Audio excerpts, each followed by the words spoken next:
Majority Report with Sam Seder, where every day's Casual Friday.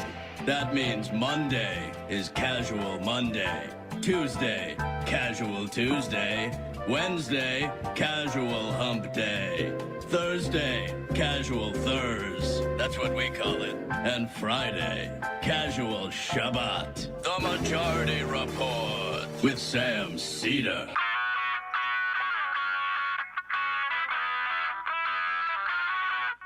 It is Friday, February 17th, 2023. My name is Sam Seder. This is the 5-time award-winning Majority Report. We are broadcasting live steps from the industrially ravaged Gowanus Canal in the heartland of America, downtown Brooklyn, USA. On the program today, Washington Bureau Chief of the Intercept, Brian Grimm, will be joining us. And then the host or co-host of Hell on Earth. Also from that other podcast, Chapo. Trap House. Matt Christman will be joining us. Meanwhile, the Dominion lawsuit exposes Fox News as massive, despicable charlatans. And cowards. Senator John Fetterman checks into a hospital to treat depression in the wake of his stroke recovery. Rick Scott retreats on Social Security and Medicare sunsetting. DeWine finally asked for federal help in Ohio. And another Republican Congress member found to have been lying about his background. Meet Tennessee Republican Andy Ogles, if that's his name. Meanwhile, North Dakota lawmakers, Matt, advance a bill to cap insulin prices at $25 a month. That's good. Oh.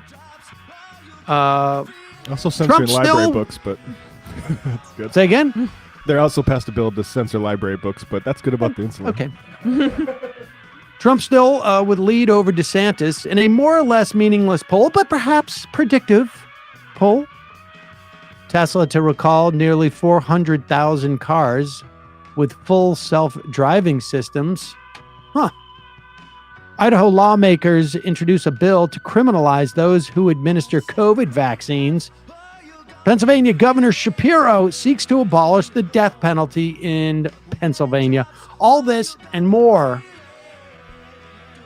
on today's Majority Report. Welcome, ladies and gentlemen. Thanks for joining us. It is the close of another week in this era of, I don't know what kind of era it is. I wanted to say something more dramatic. And it's Friday. It's Friday, Casual Friday. Emma Vigland, what? I know what it is. We're in the post-UA cheese era. Yes. But like not just any cheese. Bradley decided to get me blue cheese. That was what when I left, it was like at string cheese. I'm like, okay, I think she can handle that. And then I tune in and she's gagging on blue cheese. Yeah. You know, when I got into this business, this is the kind of important work that I set out to do. People are already on the IM asking for clips of your cheese stuff. I would maybe we'll do this on Monday. We'll do it on Monday. Go to ESPN. No, we don't need to relive I'm not going to it. be here on Monday. Yeah. Shoot. Yeah. Just So go to the folks got to channel. go to ESPN to see this. It's all over the place. I mean, almost literally. Because I survived. I really did. Emma survived. She survived the cheese. But I mean, we're all living in that era. Meanwhile, let's get right into this. I guess I don't know exactly how many days it was after. Was it 13? 13 days maybe after the spill in Ohio. I don't know how many days after DeWine said, I don't think we need that. Everything seems to be fine. Governor DeWine asks the federal government for emergency assistance. And then we saw teams from Health and Human Services and Centers for Disease Control and Prevention EPA was already there, coming to help residents in Palestine, Ohio. Here is DeWine, and this is interesting. There's almost two stories that we're going to watch in this clip. One is that DeWine was not asking for this assistance for the longest period of time, and I'm unclear why that might be the case. Maybe Ryan Grimm will have a theory on that. But the other thing that's going on here is stuff started leaking from the Dominion lawsuit, or not really even leaking. Some of it was released. A lot of it's redacted in discovery.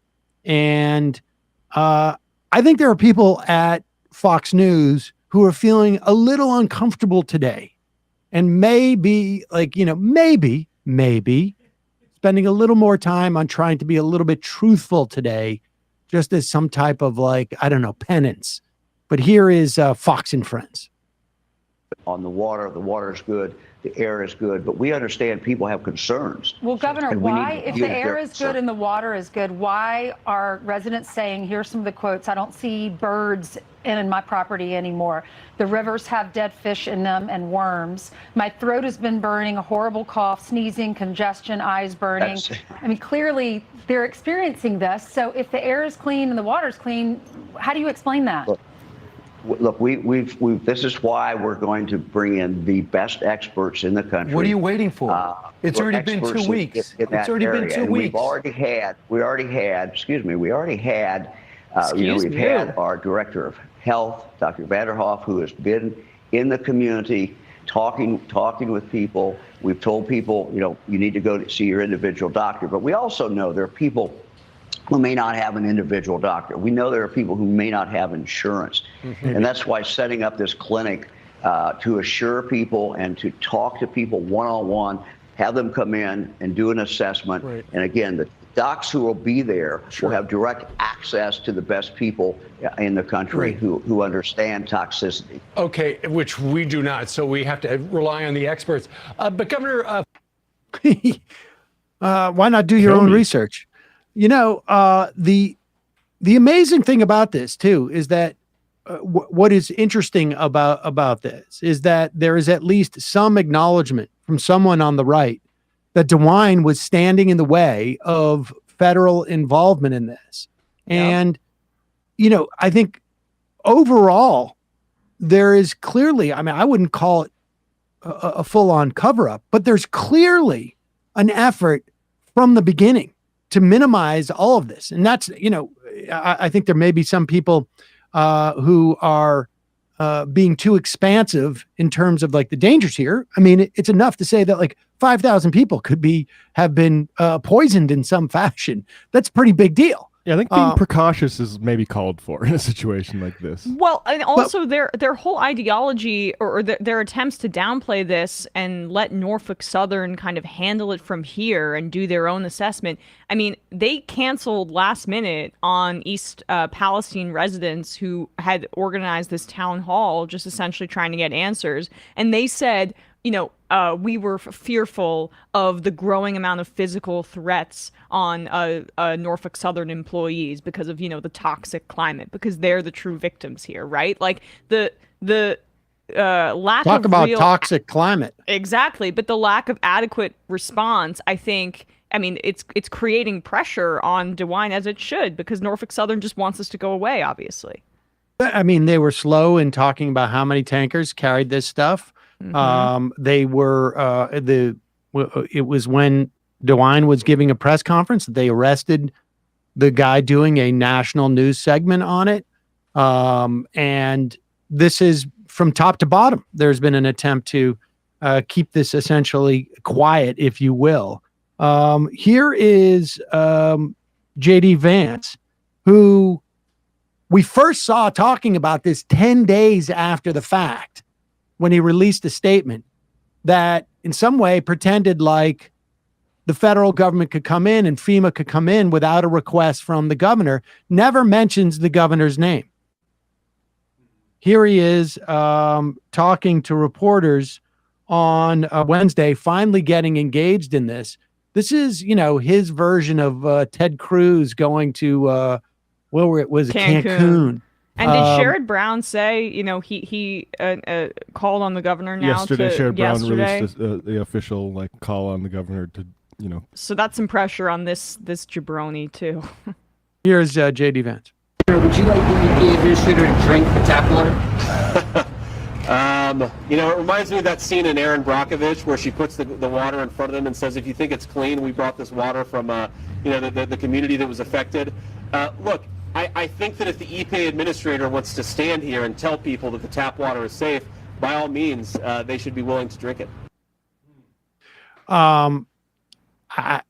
I'm not sure the point he's trying to make there, in that instance. Except to deflect responsibility and keep saying the EPA Biden. Which And is a lie. Because and make sure that there's no connection between we need federal roles involvement in these things, or we don't have the ability to clean this water. I mean, speaking of Erin Brockovich, yesterday, about 24 hours ago, it's day 13, and Mike DeWine finally called Biden back just in time for the weekend. So that's what Erin Brockovich was actually saying. You can reference her movie and get points for that, or we could actually just say what she's saying. No, JD Vance just is interested in the Julia Roberts version, right? Not the reality. All right, we're going to take a break in a moment. Speak with Ryan Grimm. First, a couple of words from our sponsors today. It's Friday. You know what that means. SunsetLakeSebede.com. Use the coupon code LEFTISBEST and you will get 20% off. You will get 20% off all their tinctures. They've got ones with melatonin. They've got ones that are flavored. They've got it all different concentrations. They have 3 different flavors. Tinctures are my go-to with melatonin these days, unless I'm taking one of their gummies with melatonin. But they also have gummies with just CBD. They also have gummies with CBD and THC, which I also actually am quite enjoying quite a bit these days. It's just a trace. It's so little THC that it's legal. But for folks, who don't spend as much time with that product as other people. I'm not pointing fingers, Matt. It's actually quite fun. But they also have CBD fudge. They have CBD coffee. They have smokables. They have Keef. All great products, all third-party tested. They use integrated pest management. That means no pesticides. They also use integrated farming, agricultural processes so that they protect the soil. They're great business practices, $20 minimum wage, mostly employee-owned company. They are also movement partners. They have spent thousands upon thousands of dollars supporting things like strike funds and food pantries and immigration resettlement and Innocence Project and Give Directly. I mean, just a great all-around company, a great all-around product. SunsetLakeSebede.com. Use the coupon code LEFTISBEST. Longtime fans of the show, and you get 20% off. It's a great deal. Also makes for great gifts. Also, today's program sponsored by Z-Biotics. What is Z-Biotics? It is a pre-alcohol probiotic that is genetically engineered. You drink like a little bottle like this before you have any alcohol. One drink, multiple drinks, doesn't matter. If you get a little bit, rest that night, obviously, and drink responsibly, the next morning, there is none of that crappy feeling that you get the next morning after drinking alcohol. So if you want to go out and, work out, or you want to do work or do a podcast or whatever it is, and make sure you're in top form, Z-Biotics is the way. And the way it works, I was always under the impression that, that feeling crappy from drinking the day after was a function of dehydration. That's a little part of it. But the big thing is that alcohol creates a byproduct in your gut that ends up making you feel crappy. And drinking this probiotic beforehand basically means that tomorrow is going to be a productive or fun or relaxing day. I've used it on the cruise that I went on. I used it last weekend. Went down to see, it was almost like a reunion type of situation on the Jersey Shore. Bunch of people I hadn't seen in a long time, but had to get up early the next morning. And I was in great shape. You can get 15% off your first order of Z-Biotics Pre-Alcohol Probiotic by clicking the link in the description and using our code MAJORITY at checkout. Go to Z-Biotics, Z-B-I-O-T-I-C-S, zbiotics.com/majority. We will put the code in our YouTube and podcast description. Check it out. 15% off your first order of Z-Biotics Pre-Alcohol Probiotic by clicking on that link. Also, our final sponsor for the day, Aura. What does Aura do? Well, it basically protects all sorts of your online assets and just yourself, I guess, from online things, or your kids at the very least. I'm very nervous about my identity being stolen all the time, just because it's a huge, huge pain in the butt. And so, I lock my credit cards, but sometimes I have to unlock, or your credit reports, but sometimes you have to unlock them. This is a great backup and also maybe first line of defense. Aura protects you from scammers and hackers.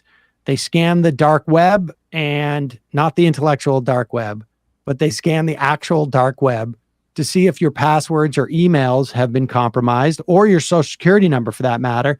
It alerts you if it finds anything. In fact, when you put your email in, when you first sign up for Aura, you're going to get 2 weeks free. But when you do that, they'll kick back and say where your passwords and email has been compromised on different websites.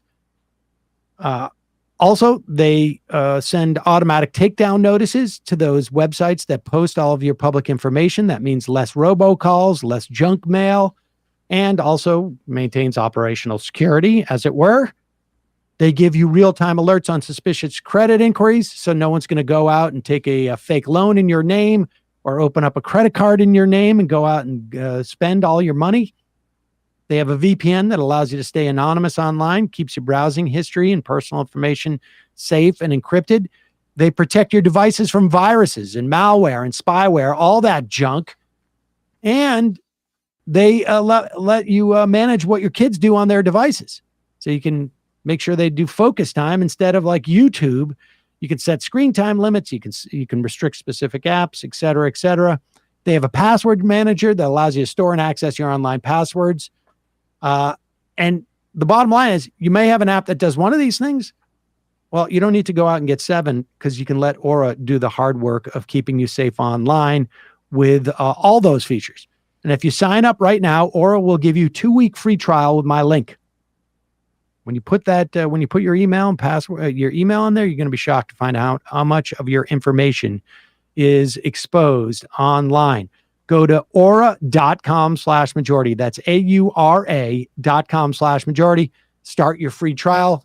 As always, links are in the podcast and YouTube description and on the website. And a reminder, it is your support that makes this show possible. You can get the free half free of commercials by going to jointhemajority.com, jointhemajority.com.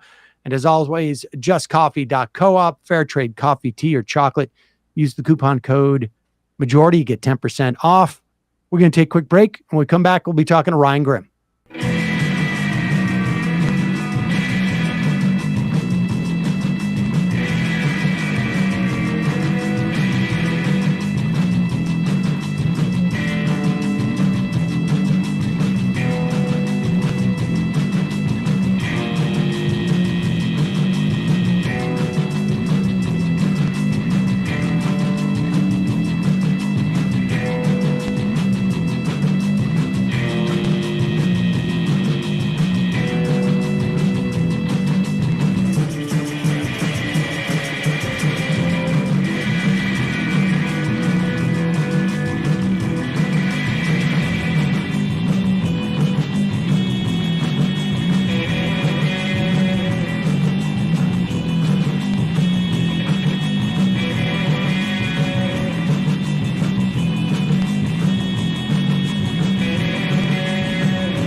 We are back. Sam Seder, Emma Vigland on the Majority Report. Joining us, the Washington bureau chief of the Intercept, the host. What do you? It's a cross points. Counterpoints. Counterpoints. You had to think about it. Yeah, I did. The original show that Crystal and Saga did was called Breaking Points. Breaking Points. Kind of on brand and off brand with the counterpoints. Counterpoints, and of course you've got a bad news newsletter as well. It's on Substack. That's right. Yeah.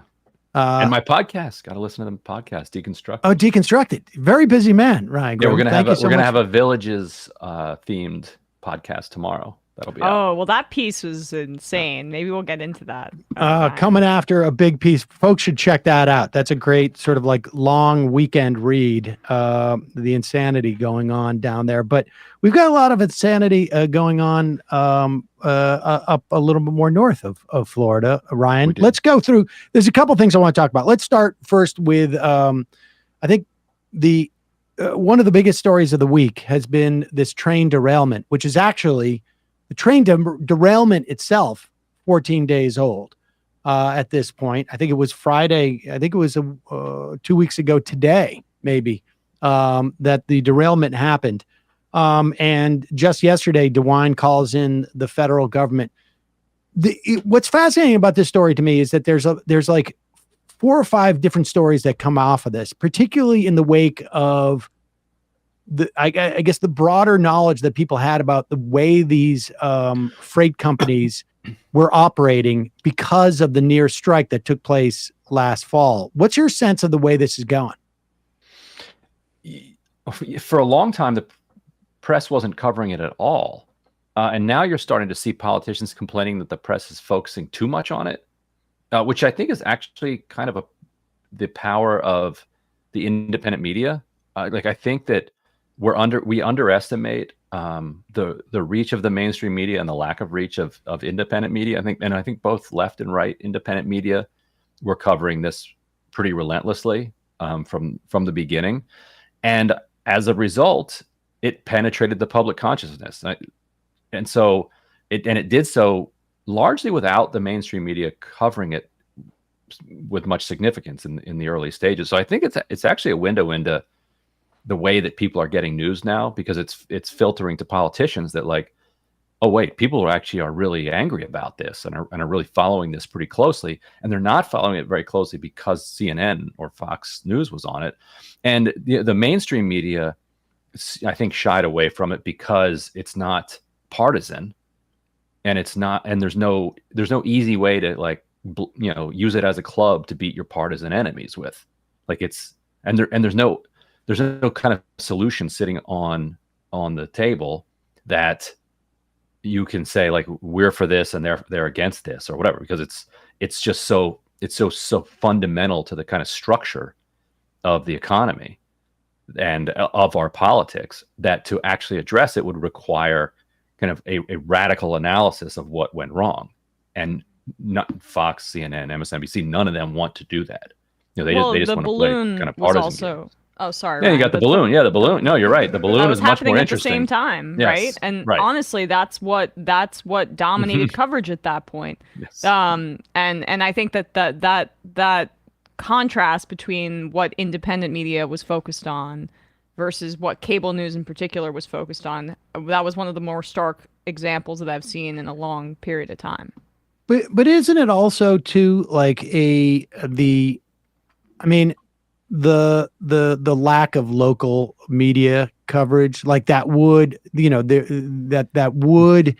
were covering it, certainly.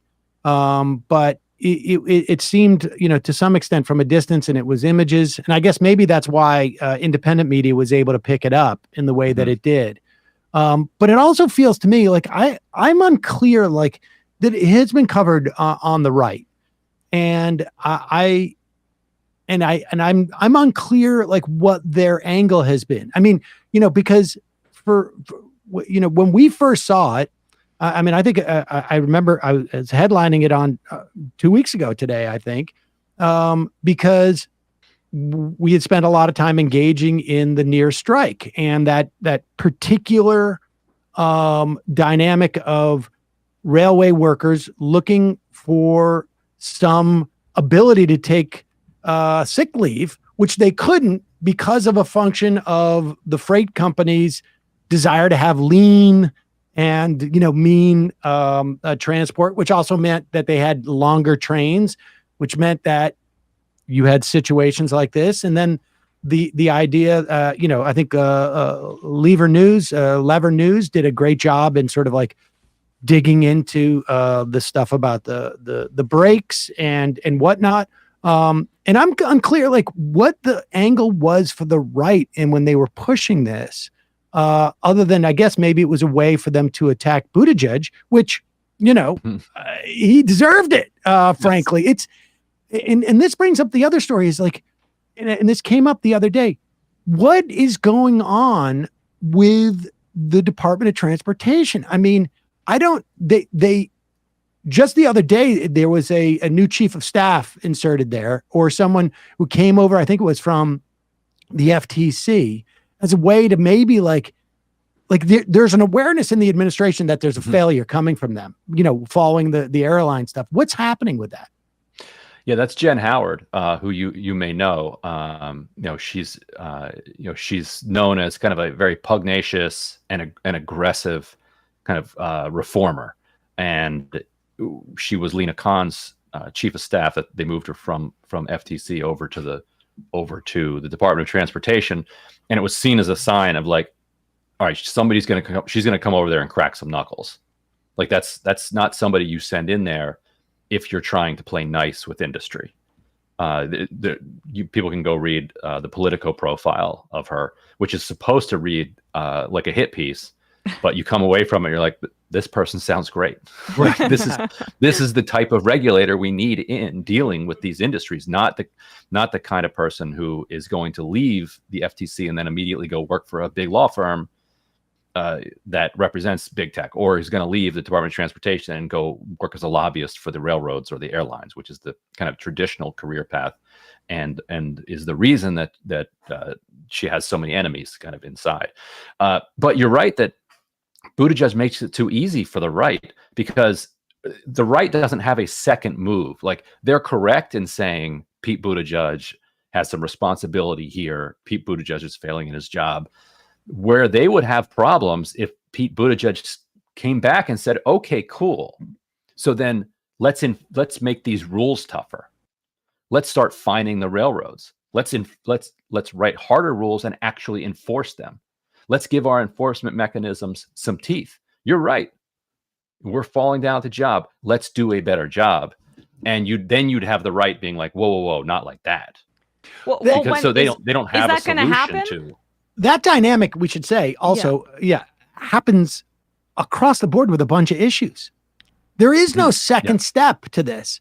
Right. And but Emma brings up the point, like, it also is sort of like there's a certain amount of like bluff calling that's not happening.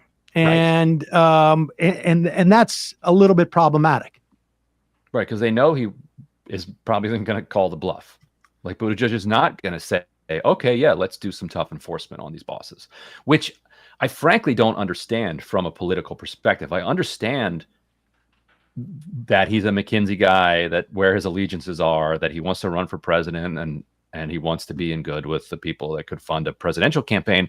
But you don't have a viable presidential campaign to fund if you are coming off of the most disastrous tenure of a transportation secretary since like the 19th century. If there even was a transportation department back then. Like, the amazing thing is that I can't name, I mean, I probably could if I really thought about it, or I would remember, but this is not like a high profile job. Right. And the idea that you would come out of this with a net negative, that's a hard thing to do, it seems like. And there's a lot of opportunity. I mean, you could sit down and calculate like, okay, I'm not going to get any campaign donations from the transportation industry. Let's just say, I mean, airlines but I might get some support from unions in both those things. Pretty big union, representation, certainly high profile. Mm-hmm.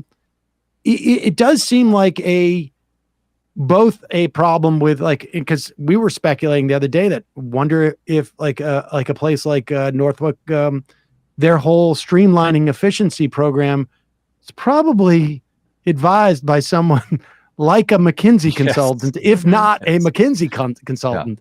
And so he's just steeped in this ideology, but it means that he also can't overcome it, even in his own self-interest, his own political self-interest. Right. And if you talk to his defenders, they'll say that a lot of this, that he's been dealt a terrible hand. He got, that what are the chances that the airline's computer crashes while he's transportation secretary? Oh, the supply chains breaking down is just brutal, and it's the pandemic's fault. It's not his fault. What are the chances that you'd have this Southwest debacle? Like, all of these things are landing on him, but at the same time, those are also opportunities, huge opportunities. Exactly. Like, the only one I remember is LaHood, because he was a Republican who used to say funny things. Right. Obama appointed a Republican, and that's which is how little presidents care about this, because they're willing to. They're like, he was like, I want a Republican in my cabinet. Where's the least dangerous place I can put a Republican? Oh, put that LaHood guy over at transportation. And so it is a backwater, and which is going to be a handicap to using it as a presidential springboard, unless all of a sudden you get all these crises, and then you can use those crises as opportunities to go banging heads. That's the amazing thing about it. You're so mad. Well, guess what? I banged the heads together of all of these airline CEOs, or I'm yelling at these railroads, or I'm enforcing this. And instead, nothing, except for, the only time we see him is to go on really to defend himself on Fox News, but not even necessarily about particular issues. Right, like every clip I've ever seen him just owning the right on. He's been eloquent in those. Well, eloquent may be a strong word, but he's been adept at that. But it really has been completely substance free. And there, like you say, there are three major crises that he could have been like a hero in, and said, we're going to do this in terms of like our supply lines, and we're going to, I'm going to refer to the DOJ about what's happening with all these big ships that are coming in, and we need to have smaller ships and more competition. I'm going to do this with the airlines. I'm going to do this with the rail freight, in nothing. And it's really, it's fascinating. And just the idea that they sent over this chief of staff means that somebody in the White House gets the fact that he's either unwilling or inept at doing any of this stuff. Right, because Buttigieg is not the kind of person who's going to request a Jen Howard. No, he wouldn't want it. Now, Lena Khan wants a Jen Howard, because she and Rohit Chopra, who Jen had worked for before, who's now the CFPB chair, like those types of people want aides like that, who are going to be tough and are going to stand up to industry. But somebody like Buttigieg has to have that foisted on him. So yeah, he could have come out of this a hero, because I think people would love it if he showed competence. Like, the McKinsey thing doesn't have to be a handicap. The McKinsey thing could be like, look, I'm really good at getting stuff done.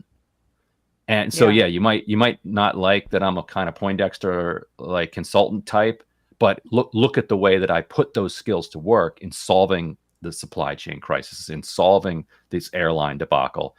In cracking down on the greedy railroads. Like, look at how I use those skills. But if you're just a McKinsey guy who's kind of extracting money from the system while leaving the system not working, then how is that your launching pad to the White House? It's bizarre to me. And it's also just, it has to be ideological, as we said here, right? He just, I think, is ideologically a consultant through and through, where the lean labor model, the elongation of the trains, that's something he's just much more sympathetic to.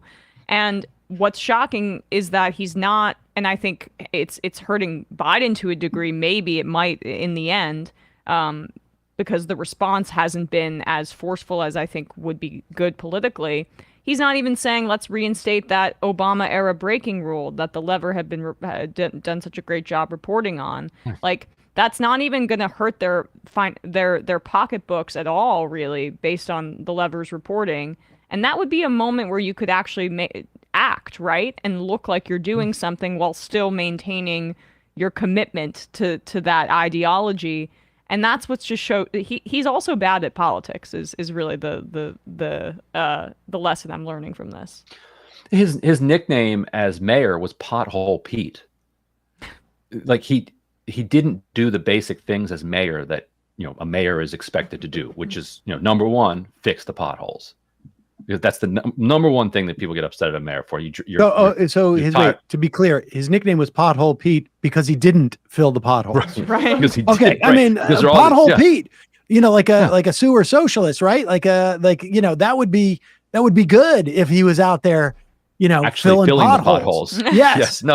No, but the town was pockmarked with potholes. And so he was getting knocked. Like the problem with the city was too many potholes. And I remember when they named him transportation secretary, I was thinking, did they do a background check and know that his nickname was Pothole Pete for not fixing potholes? Well, and they could have made the same mistake that I made, which is Pothole Pete. This is a guy who really cares about potholes. Fixes potholes. There was a The big nickname bus should have been scandal, too. He screwed up the Pockmark. bus routes. Yeah, It should have been Pockmark Pete, Yes. because then that would have been more clear that there were too Yeah, many that's true. potholes. So this is actually That does not make it more clear at South all, Bend's Sam. fault. At least you unfair. ask about it. I mean, if he had just said Pothole Pete, I would have just walked away assuming like, dude really cared about potholes. They called me Pothole Pete. I'm gonna whip this into shape. But yeah, there was also some bus scandal, as I remember. Like he screwed up the bus. So like there are like two things: roads and buses in South Bend that he was responsible for as mayor, and like botched them both. And they're like, "Hey, do you want to be transportation secretary?" Yeah, well, he was just, you know, dining with the cops and stuff like that instead. It's an incredible story, and there would have been a real opportunity for, you know, the administration to be seen as competent to sort of like that sector of the population that wants to feel like government is just doing something as opposed to nothing, and also build their credentials on, you know, with the base of the party to see that, like, we're not afraid to go over corporate interests. We're not afraid to take on, you know, CEOs who are just doing buybacks instead of investing in the safety of the American public. We can also strengthen our hand with labor by saying, like, you know what, we're going to do the federal contracts, and you guys are going to have to provide paid sick leave and not demerits for sick leave. And that's going to have a knock-on effect of making them hire more people, and it'll make it more worthwhile to have shorter trains. I mean, they just had another derailment in Detroit. And, you know, I don't know. I mean, I think the best thing about this story is it's drawing attention to a problem that has been existing that hasn't gotten much attention, really. But I think it's just because of the nature of, like, you know, cell phones and social media and these images, which are so disturbing in many respects. But let's move on to another big story that is out there that is still in the wake of the State of the Union. I don't think we've spoken to you since the State of the Union. One of the things I thought was amazing to watch in that State of the Union was when Biden basically got the Republicans to pledge, even though I think it was because Trump had told them, you're not messing with Social Security and Medicare on this debt ceiling thing. Biden ended up getting the credit, and it's in the news for 2 weeks. You know, it locks in the Democrats, not just the Republicans, to this. And yesterday, Rick Scott had to disavow his own plan. It got so bad. Yes. It's amazing to me.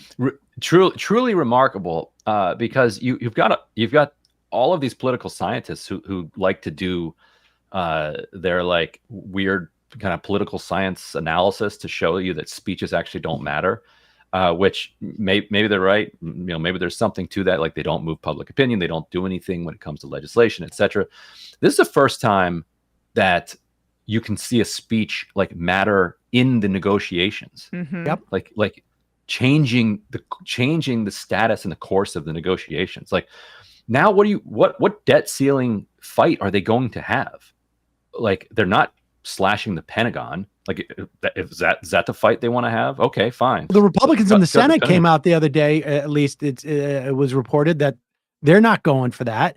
No, they're not doing that. So Bureau of Land Management, You're gonna like they're also messing trim around back with there? work requirements for SNAP, which is just like, that's just autopilot for the Republican Party. Right. You're gonna threaten a global financial crisis over work requirements for SNAP. Like, Yeah. you now look ridiculous because so they've completely hamstrung themselves in these negotiations, which and to get to allow Biden to get the credit for that is quite remarkable. And if they hadn't been hooting and hollering about it, it would have never come up. Yeah. No, I mean, he just said, we're not cutting Medicare and Social Security, and I'm going to veto your stuff if you try. And then you just move on, and it wouldn't have been a thing because every Democratic president has said that forever, and even the ones who are willing to cut Social Security and Medicare. Right. But yeah, they had to hoot and holler and make a scene, and now they have blown it for themselves for a while. There was also that part where he turned back to McCarthy and said, will you show me your plan? And McCarthy said, okay. And of course, like, that was what McCarthy's whole strategy was, to not present a plan, maybe because they can't come up with one. And they certainly had less stuff to put in that plan beforehand. I mean, has anybody talked about the idea that, okay, I mean, and I think Biden did a good job over the past 2 weeks of just like, I'm going to keep doing this because they're jamming them up. What about now, like, coming back with like expanding Social Security or dealing with the cap? Yeah. I mean, like, you've crossed the 50-yard line, right? Why not take it down the downfield?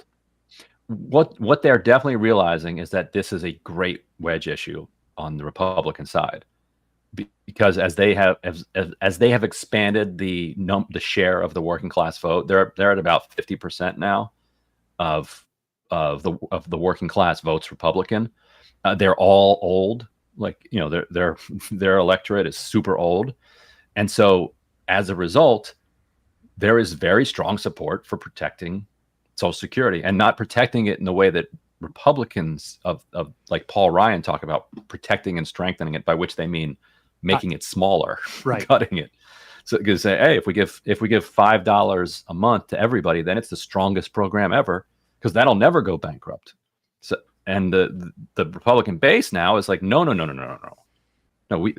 We want the benefits we have, and we want the benefits we have to keep going up. And so there is this fundamental divide between them and the Chamber of Commerce Republicans. And yeah, I think hitting it with the payroll tax thing is smart. Like, and Bernie does it at 250. Like, he says he'll lift the cap for everybody making above 250. Does the donut hole, essentially. Right. So that gives you a little, so people in the middle are like, all right, I'm fine. Where I think Schumer, usually he's in like 400 range. Like, they have different ideas of what counts as wealthy. So whereas Schumer will be like, everybody over 400 pay, but whatever, like, put that to Republicans. Say, all right, you actually want to make this program solvent. There's two ways to do it. Well, there's three. You could debt finance it, but they're not going to do that. You can either bring in more money, or you can cut benefits. And if you're not willing to bring in more money, then you're saying that you need to cut benefits, or you need to stop talking about it.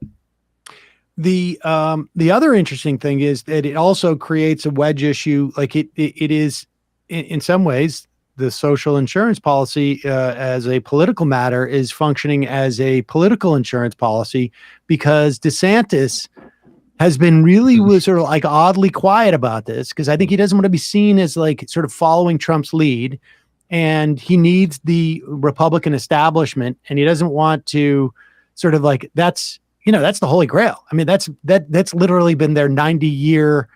If there's been a core, I think, like piece of being a Republican during that time, regardless of what happened, like with civil rights and all of this, there's been one tent pole, as it were: cut Social Security. It's, socialism, starting in 1936, I think, in their platform. And so DeSantis is screwed on this, because it's going to be hard for him to come out and say, I've changed my mind from where I was 5 years ago when I wanted to privatize it. Right. And also, I think he's smart enough to realize that the public doesn't like it when Republicans are talking about Social Security. Right. Like, There really isn't any, no matter what they're saying, it all just seems like code words for we want to cut your Social Security, unless it's Trump talking about it.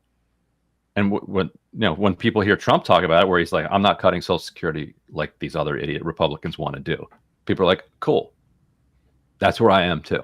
Like, he's the only one that has any credibility on that. DeSantis, because immediately he would start saying that we need to strengthen the program, and we're gonna protect benefits for existing retirees and people who are going to get it soon. Like that's the way Republicans talk about it, and that doesn't assure anybody. Nobody feels better hearing that only 250 million people are going to see cuts, not the current people getting it. Because the current people getting it don't necessarily believe that. They think once you start cutting it for other people, why am I then sacred?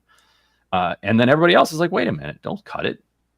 So yeah, so he's probably right that it's just not helpful for them to be talking about Social Security, no matter what they say. Let's also, there was another piece this week that that didn't get much attention, and it outlined that the administration was starting to basically pressure. And there's been, some talk as to whether, support from the American public and Europe has been waning for the, for the Ukraine, for Ukraine in fighting this invasion by Russia. I'm not quite as convinced about that, but there may be some. But there was a report that the U.S. is starting to say, like, we're going to give you a big push in terms of weaponry, but you need to prioritize what real estate you want to take back, because there seems to be a bit of a push that once you get into spring, we need to start talking about negotiations. And the one of the obvious things about the need to do that now, from the perspective of say the Biden administration, is Donald Trump could be president in 18 months or 2 years, basically, from 23 months. And his first act could be no more Ukraine stuff. We're gonna, and that would be a bad situation to be in. And it seems like Putin is incredibly committed to this. And another 2 years, he could, if he thought that there was a chance for a Trump, or maybe getting assurances from a different Republican, that he could hang on. What's your sense of that in Washington? What's going on with that? And it sort of also puts to lie the notion that this is I have no doubt that there's a lot of people in the U.S. foreign policy establishment are like, a weakened Russia is a good thing, and showing that they cannot be this aggressive is a good thing. And if it destabilizes Putin in some way, that's a good thing too. But it doesn't sound like if it was a proxy war, you wouldn't have that sort of perspective. Well, I think a lot of people in the DC blob, the foreign policy community, would think they might not say it out loud, but they would kind of be okay, just like Putin would, with a simmering kind of low grade conflict just going on forever. Like from their perspective, that drains Russian strength. It also kills a lot of people. Right. It causes all sorts of problems globally when it comes to energy and food prices. But we're willing. We've been willing to have a low grade conflict in Syria for the last 10 years. We're still occupying, we're still helping to occupy a third of that country or something. We showed we were fine to let Afghanistan and Iraq fester indefinitely. So you could see a scenario where that plays out, and they're practically almost out of time, because what I mean is out of time to get to a negotiated end, because like you said, by this fall, we're in serious kind of presidential times. Yep. That's we're almost there now. And so if we haven't reached the end of the war, then, like you said, Putin has every incentive at that point to just hold out and just lock down. in Washington, you're finally starting to hear people say that, well, we don't really mean that Ukraine has total sovereignty over everything that they over every decision here. And you saw that with this reporting that the CIA or the U.S. intelligence assessment that they don't have the capacity to take Crimea. Like that was the moment where Ukraine was really starting to feel its oats, when they were like, we're going to get every Russian boot off of our territory, and also Crimea is our territory. We're going to retake Crimea. Like that was kind of the height of Ukrainian confidence.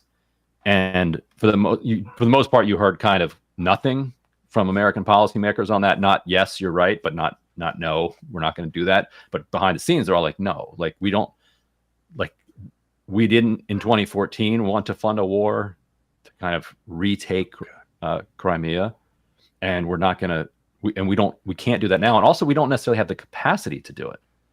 Like our manufacturing base probably can't produce enough weapons that fast to enable or empower something like that. Like I think people kind of overestimate the amount of explosives and weapons that the world is capable of creating, given these two countries like going at each other with this ferocity for so long.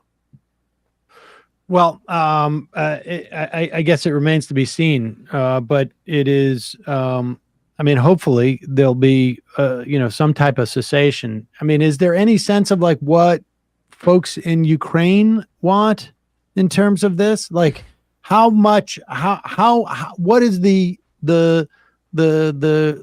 tolerance for being at war if it means retaking Crimea or parts of the Donbass? The sense seems to be that as long as the economic aid coupled with the weapons transfers continue, that the Ukrainian public is willing to fight this endlessly until they have exhausted every possible option. But it's more on the kind of allied side, the EU and the US, which are not able to just kind of physically not able to keep that up indefinitely. All right, let's talk about the last big story of the week. This is the Dominion lawsuit, the discovery that came out. I don't know if you've read I have yet to read the entire sort of like document that has been produced, a lot of which is redacted, I guess. And God knows what was redacted in there, because the stuff that wasn't redacted is pretty damning to Fox News. Now, supposedly, like I've read, they have like something like $3 billion cash on hand, and Dominion's only looking for 1.6. So, I mean, they could, it's not going to, unfortunately, it won't bankrupt Fox. And I don't know if there's any way to sort of like bankrupt them, to show how morally bankrupt they are. But some of these quotes are absolutely nuts in this. I mean, absolutely nuts. Tucker Carlson, I don't know how that guy, honestly, like, I don't know how in the world he like looks in the mirror or just walks through the world and doesn't feel like, my God, I'm a despicable person. The whole thing is the stuff of just defamation nightmares. Like, I don't know how much time you have to spend with kind of defamation lawyers in the work that you do, but at the Intercept, we have a defamation attorney on staff, and anything that is, rubs up against the potential legal risk is going to run through that. And so I feel like I deserve like a law degree in defamation at this point for all of the hoops I've had to go through around this stuff. And it matters what you say internally. We're reminded of that because it could get, it could come out in discovery. Like if your internal communications suggest that you're not taking your journalistic duty seriously, that can hurt you in court. If there is some indication that you had real reason to believe or a real opportunity to discover that what you're saying wasn't true, and you either didn't take that opportunity or you published the opposite anyway, you are screwed. And right. And to be clear, and to see this, like, wow. And like there's there's standards on both ends. There's standards as to who you're talking about, because it will change the dynamic. If they're a public figure, your standards are in terms of like your due diligence is actually lower if they're a public figure. And then, there's a gradation of that. Like, is Dominion a public figure because they kept talking about them? The executives, like, is it, and so there's an answer to that question. No. Right. Yeah. Right. You don't get to produce a public figure and then use a public figure defense. Yeah. And then there's a question of malice. And the malice is not necessarily like, how much do you hate this person, as much as how much are you aware of what you're saying is not true? Right. And that's the problem with their internal communications, because if they said nothing, the presumption is it's true because but they're all over the place in their texts going like, yeah, like just I mean, the audience might not have read it yet, right? So like some of the texts are just incredibly damning. I mean, there's the fun stuff, right? Like Tucker Carlson calling Trump a demonic force. But the other stuff where, I mean, that group chat with Hannity and Ingram where they're mocking Sidney Powell and the election claims, right, Sam? And Giuliani. And then at the same time, I mean, this is what makes Tucker just one of the worst people in America. He's saying, texting Hannity and Ingram, get this Fox reporter fired immediately for suggesting that the Dominion laws, the election lies had no merit because the stock price for the company is going down. Here's the quote. Let me read this because it really, like, this is amazing. I mean, I knew he was sort of despicable, but I didn't realize, like, well, I sort of did. It is, Carlson was pointing to a tweet in which a Fox reporter, Jackie Heinrich, fact-check a tweet from Mr. Trump referring to Fox broadcast and said there was no evidence of voter fraud from Dominion. Quote, please get her fired. You can hear him saying that almost. Mr. Carlson said, he added, quote, it needs to stop immediately, like tonight. It's measurably hurting the company. And here's the real, like, it's not like there's a question of integrity here or our audience trusts us or whatever. The stock price is down. Not a joke. Mm-hmm. I mean, like I said, absolute defamation nightmare scenario. Because the thing that a plaintiff is always trying to prove is that you either knew what you were saying was wrong, or you failed to take the proper steps to find out whether or not it was true. And that's where malice comes in. The obvious steps, right? The obvious steps. Right. And like you said, malice, people misunderstand malice. People think that malice means you really don't like whoever that you're writing about. It is completely legal to hate your subject with malice. You can hate them all. Like, you can wake up and go to bed despising the person that you're writing about. But if I often do, right, and that's your First Amendment right. But what you can't do is say something untrue that you know to be untrue, especially if they're not a public figure, and especially if you had an opportunity to find out if it's untrue. Now, so based on these texts, they knew what they were saying was untrue, and they said it anyway. And that $1.6 billion seems like a cheap way out of this for them. Totally. And Carlson took it even a step further, because it wasn't like he's talking about, like, we're an entertainment entity and we're putting out, it's like we're known for our superhero movies, and she's out there putting out, like, rom-coms or, and we need to get rid of that. That stock price thing is just holy crap. Right. And meanwhile, Dominion was getting destroyed. Like, they're actually getting destroyed by this. Like, what state is going to hire Dominion? And so their claim, like, because that's the other thing you have to prove is damages. And oftentimes you will have situations where the person can prove that the reporter or the journalist or the commentator said something true, said something they knew to be untrue, but then you can't actually find damages. Because you'll argue, like, look, you're still fine. Like, you're still employed. You're still getting gigs. You're still a movie star, whatever Right. it is. There are actual, real, obvious damages that are 100% linked to what Fox was saying about them. So, and I would imagine they'd be able to throw in like some personal claims too, because some of the executives were harassed and sure. Can you imagine, like, if we get harassment, like, imagine what these folks were getting from the January 6th types who were convinced that Dominion, under the direction of Hugo Chavez, had subverted American democracy.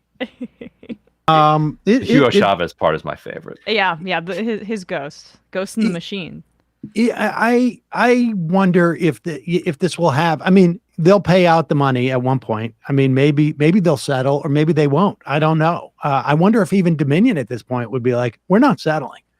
We're going, because I'd love it. There's no cap on this necessarily. Right. Like, a jury could just say, like, you asked for 1.6 billion, but gotta say, they're a news organization. We sort of feel like there should be some punitive aspects to this to change their behavior in the future, because in the future, let's be clear, the only thing they're going to do is, we don't have text messages anymore. We don't talk about this messages. stuff. Yeah, we don't do that anymore. And that's the only thing that will happen there. And so this is, it's going to be interesting to see how that works. And it's also interesting to see that, like, they were afraid of networks that are virtually dead now, taking them over with their audience. Their audience is not going to care, right? I mean, like, can we all agree that, like, there's not going to be a single Fox viewer who's going to go, like, I'm not watching this anymore. Right. No. I mean, yeah, I'm sure there's some, but yes, like, they're doing fine. And like you said, the people that they thought were going to be their serious competition on the far right, are just falling apart. I couldn't be happier with all of it that's happening, and I hope that, honestly, if Fox was to go bankrupt, I don't know that I could contain my joy over it. Well, there was that great quote from somebody, I think it was New Zealand. They're like, "You're the only country in, like, the Anglo world that has avoided this, like, far right, like, Nazi, like, populism from surging. Like, what's going on there that's different?" And they were like, "We don't have Murdoch."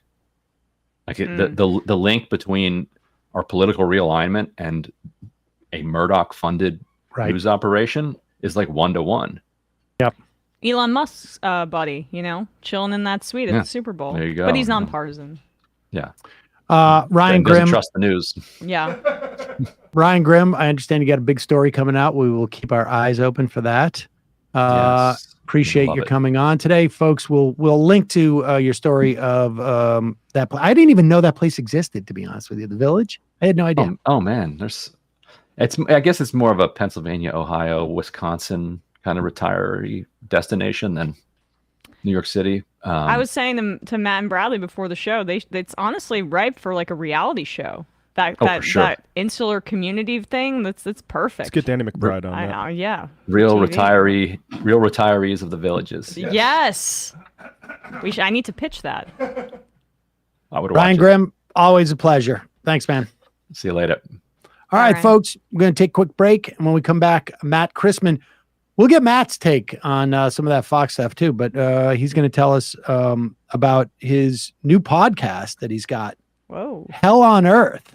It is about the birth of capitalism. What year do you think that might be, Emma? Me? Yeah. Yeah, what, 1600s? Bingo. Nice work. All right, we got to take a quick break. We'll be right back.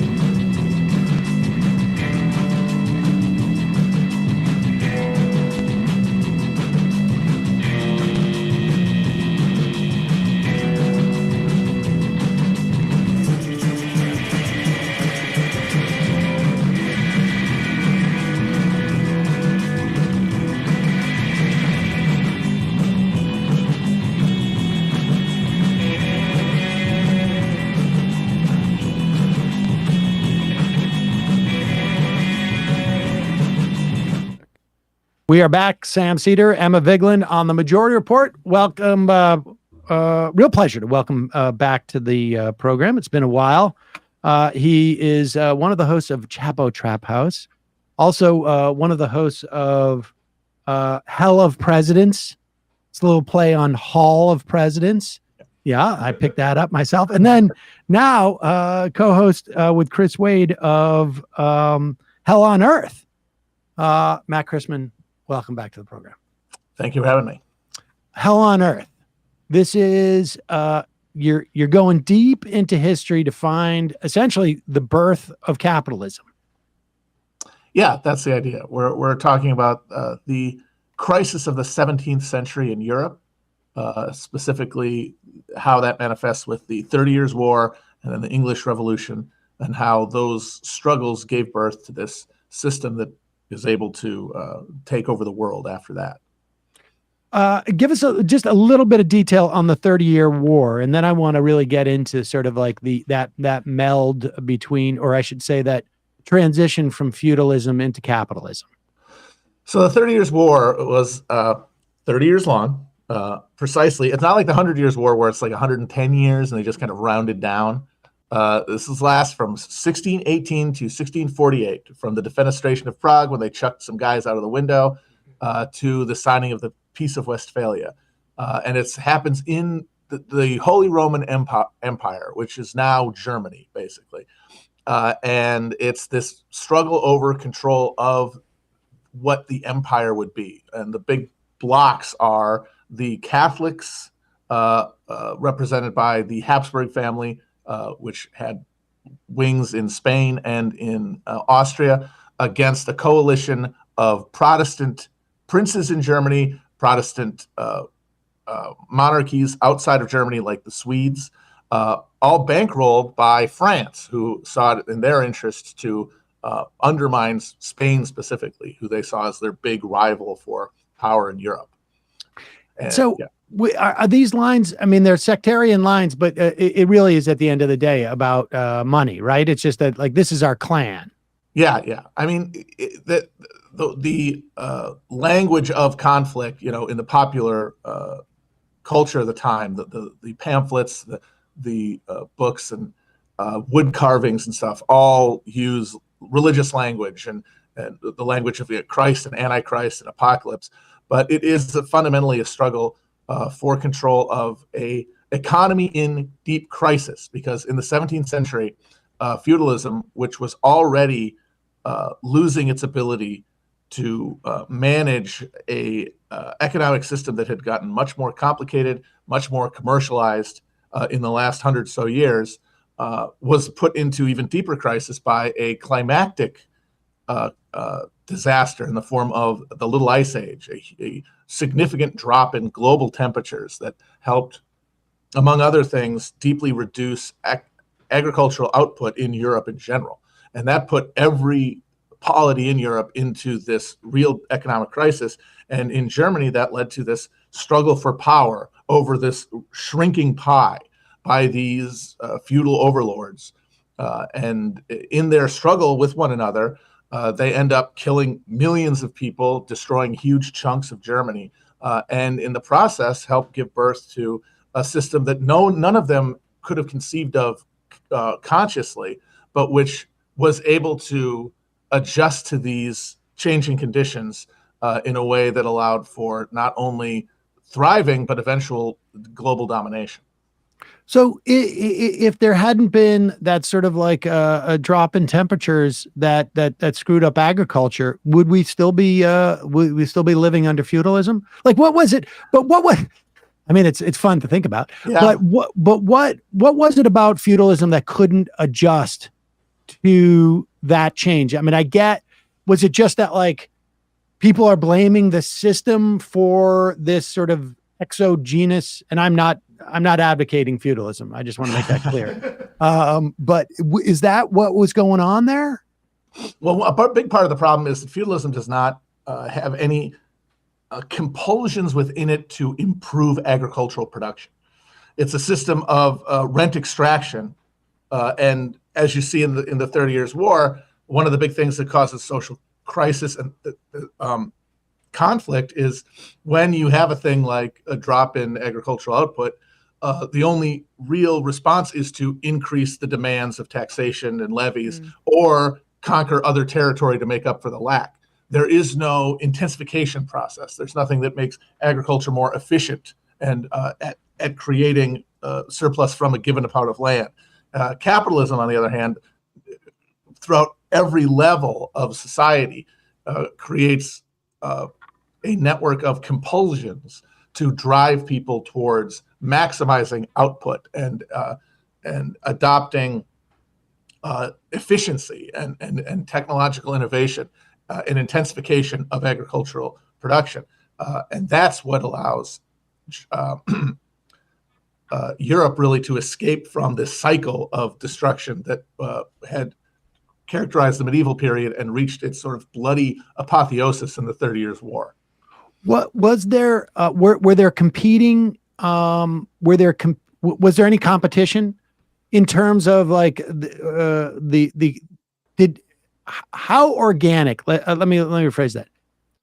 Well, I assume that the move to capitalism and finding those efficiencies, right, was relatively organic. But were there competing ideas, or was it impossible to have, let's say, some form of socialism compete in that moment because you had guys who had sort of cornered the market on swords and people to hold the swords, and they just needed to figure out how they were going to sort of move into maintaining their power without, like, socialism would have required, like, hey man, like, you guy with the swords, like, maybe we should be a little bit more, we should disaggregate a little bit more of your power. That wasn't going to happen. So the requirement for the solution had to be, how do I keep my horses and my swords, guys? Yes. Like there definitely were socialist strains throughout this period,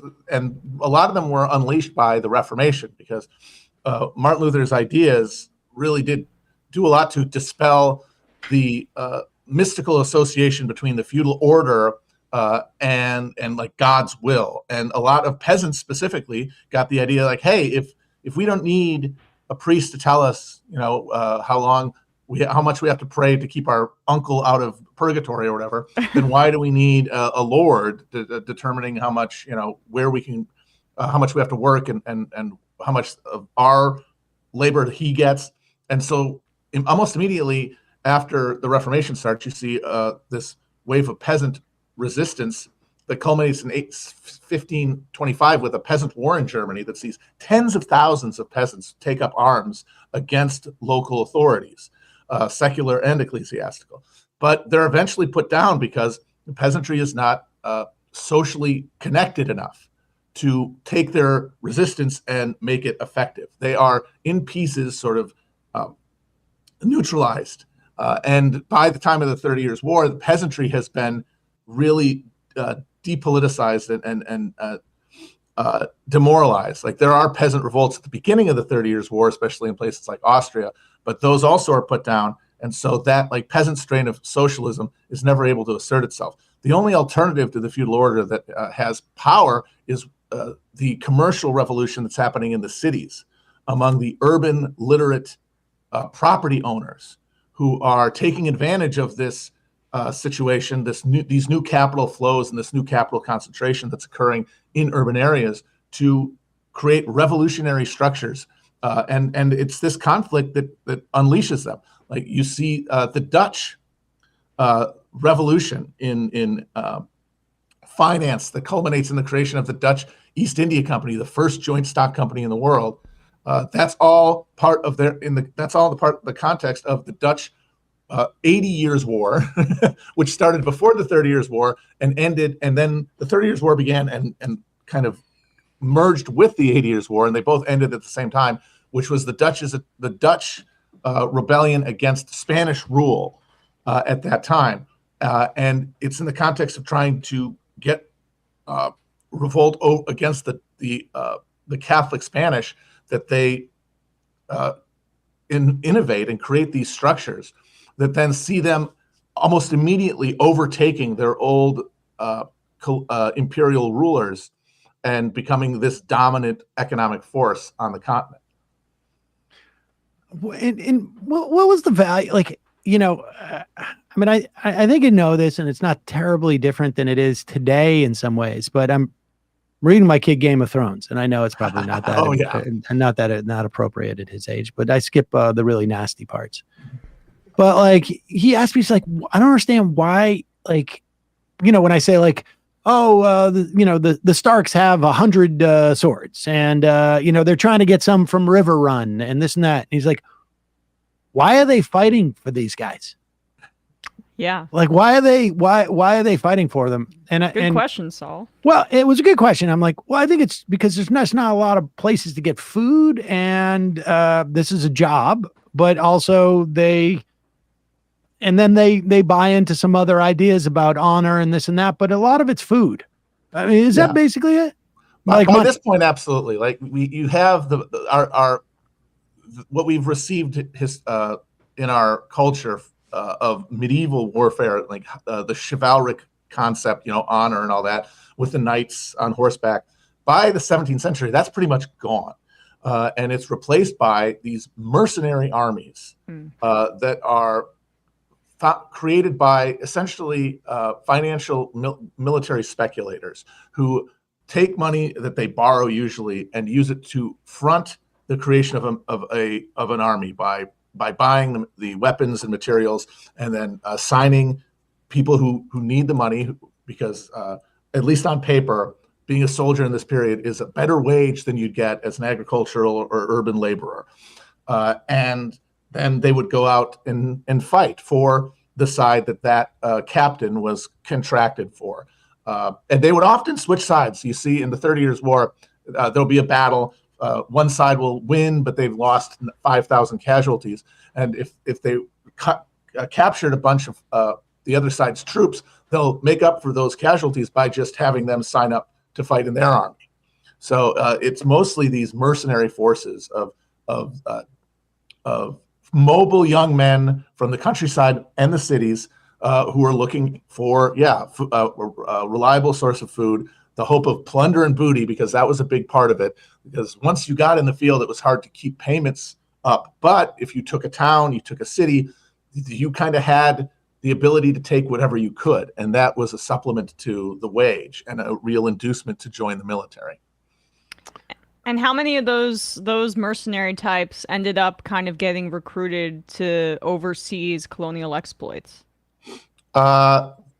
That's definitely, especially the Spanish. That's huge. The guys who the Spanish send to conquer Mesoamerica are a lot of them are veterans of the Spanish wars on the continent, and then are kind of contracted to go overseas and spread the light of Catholicism to the Americas. Right. Let's talk a little bit about the English Civil War and the Parliament and the monarchy. Yes. Give us a sense of like what drove that fight there. The two sides that you see emerge in the English Civil War: Parliament and the King, the Roundheads, who are called that because of their goofy pumpkin pie haircuts, and the Cavaliers with their big plumed hats. But it's really a battle between the traditional landed rural aristocracy allied with the king, and these relatively new formations of capital among traders and merchants in the cities. And those are the people who dominate Parliament. Those are the people who see in the king a threat to their liberty, which meant their baseline, their ability to use these new mechanisms to enrich themselves. And so it is really this battle over who will be in charge of the economy, basically. Is this like a Coke and Pepsi type of fight? Like, or is there something fundamentally different in the way that the sort of the mercantile class, I guess, wants to how they want to organize society? Or is it really just like, you're in your mafia, we're in our mafia, and we want to wet more of our beaks? well, of course, they thought of it to themselves and they spoke to it publicly in, as always, religious terms. You know, the parliamentarians were the side of the Puritans, of the Calvinists, who were horrified by the sort of pseudo crypto Catholicism of the Anglican Church that King Charles represented. So they believed themselves to have this godly mission to purify England, to purify its church.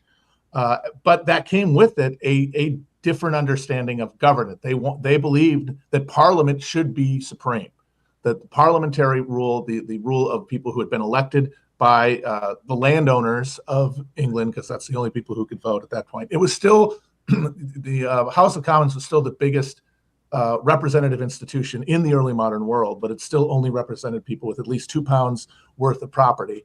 But they believe that franchise should be in charge of the church, most of all, but also the economic destiny of the state. And that so there was more of like there was, I mean, it's a little nascent and maybe, a little, but relatively speaking, there was a more of like a democratic impetus there, right? I mean, as far as they're willing to go, I mean, we consider ourselves a democracy when we wouldn't allow women to vote in this country. We wouldn't allow people with property. We wouldn't allow black people to vote. It was more democratic than having a king, I guess. Well, absolutely. And it was within itself, the movement had wings and sides. Like as part of the process of beating the king in order to make a military machine that was capable of winning the war, the Parliament created this pretty new institution, the New Model Army. And as I said, the 30 Years' War, which is happening at the same time on the continent, is fought between these mercenary forces. The New Model Army is a pretty much entirely volunteer force, and it is ideologically coherent. And it's made up of people, of men from all strata of English society. And eventually, the New Model Army has its own understanding of what the war is about. And it is radically democratic. And you see coming out of that, the Leveler movement, which is a movement of radical army officers who, as the war is winding down, and they see the sort of government that is coming into view in Parliament, and that they're kind of horrified that it is going to be a rule of merchants who want to impose a Scottish-style Presbyterian church on all of England, who want to focus really on, they want government to focus on making everybody pray the right way while maintaining all of the basic social structures that had existed before the war. But this group of of peasants and urban workers who had fought and died for this cause said, no, this needs to create a new understanding of what liberty means. And there was this quasi-revolt against Parliament towards the end of the war, the first war. There's a couple of them, and Oliver Cromwell and his son-in-law have to mediate this debate at Putney about the future of the state. And for a while, the Levelers have a real influence, but once again, it's the same thing that happened to the peasants earlier in Europe. There is not enough of a organized, coherent political institutional machinery to push forth their interests, and they end up being neutralized by the more unified leadership of the army and the more economically conservative parliamentarians. And they kind of get what they want, which is why as soon as they cut the king's head off, after he basically forces them to, because he will not take any kind of deal that they really want him to take, the government is never able to establish itself. And you have Cromwell repeatedly having to get rid of Parliament, bring in a new Parliament, and then eventually declare himself king in all but name, because the Parliament will not seriously consider doing anything to address those radical concerns that the military had. So they spend their entire time arguing over the fine points of what the church should look like. What should pastors be allowed to say on the pulpit? How much tithing should people be required to give to the church? Should there be a guy standing in the church with a big hook to pull off a preacher if he says the wrong thing? And that they spend all this time on this stuff because they will not address the social issue, and therefore they can never get a deeper embeddedness. They're never able to create like a real democratic legitimacy among these people who had fought for the war for something greater that was denied them afterwards. So you really needed George Soros to come in and provide some institutional heft for those folks trying to push. But you need actually a working class, and that comes into being through this process in the next century. And by the 19th century, you were able to see like this movement reassert itself with the Chartists and stuff. But at that time, because they have their institutional power is the fact that their labor is so I guess discrete, or in the sense that it's defined. Mm-hmm. Like these units of labor exist in such a way that they can wield it as a power rather than sort of like disparate because at this point, because labor becomes an institution. Exactly. Like, within the context of capitalism. Have laborers in the country and the city, but they're mostly working as assistants to artisans and small shops, or they're working as agricultural labor in the countryside for landowners. There is not there's not the factory system that's going to create organized blocks of workers, and that is what is necessary for the working class as such to come into itself as a political force. That's why England is so precocious because of the specific way that the capitalist revolution in land tenure happens there, where you have for the first England in by this period has a situation where in the countryside, feudal rents are set in the market, as opposed to in the rest of Europe, especially for example, France, like feudal land tenure is something that is, it's on a piece of paper. It's going to be there forever. The only question is what percentage of your output you're going to give to the landlord. But in England, that is a market decision. And that means that if you can't keep up with market demands, you lose your land. And that means that more productive peasants, they're peasants who are forced to be more productive to keep their land, get more of it, and those who can't lose it and become this force of workers, both in the countryside and the city. And that is one of those things that pushes England forward.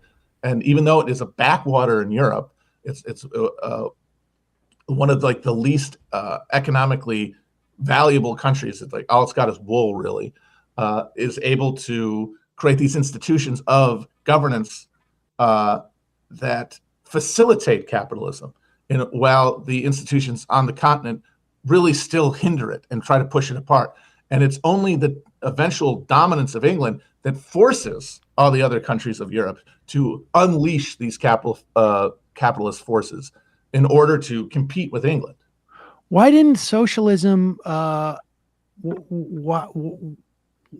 if England was that advanced in terms of capitalism and had created those institutions of workers, why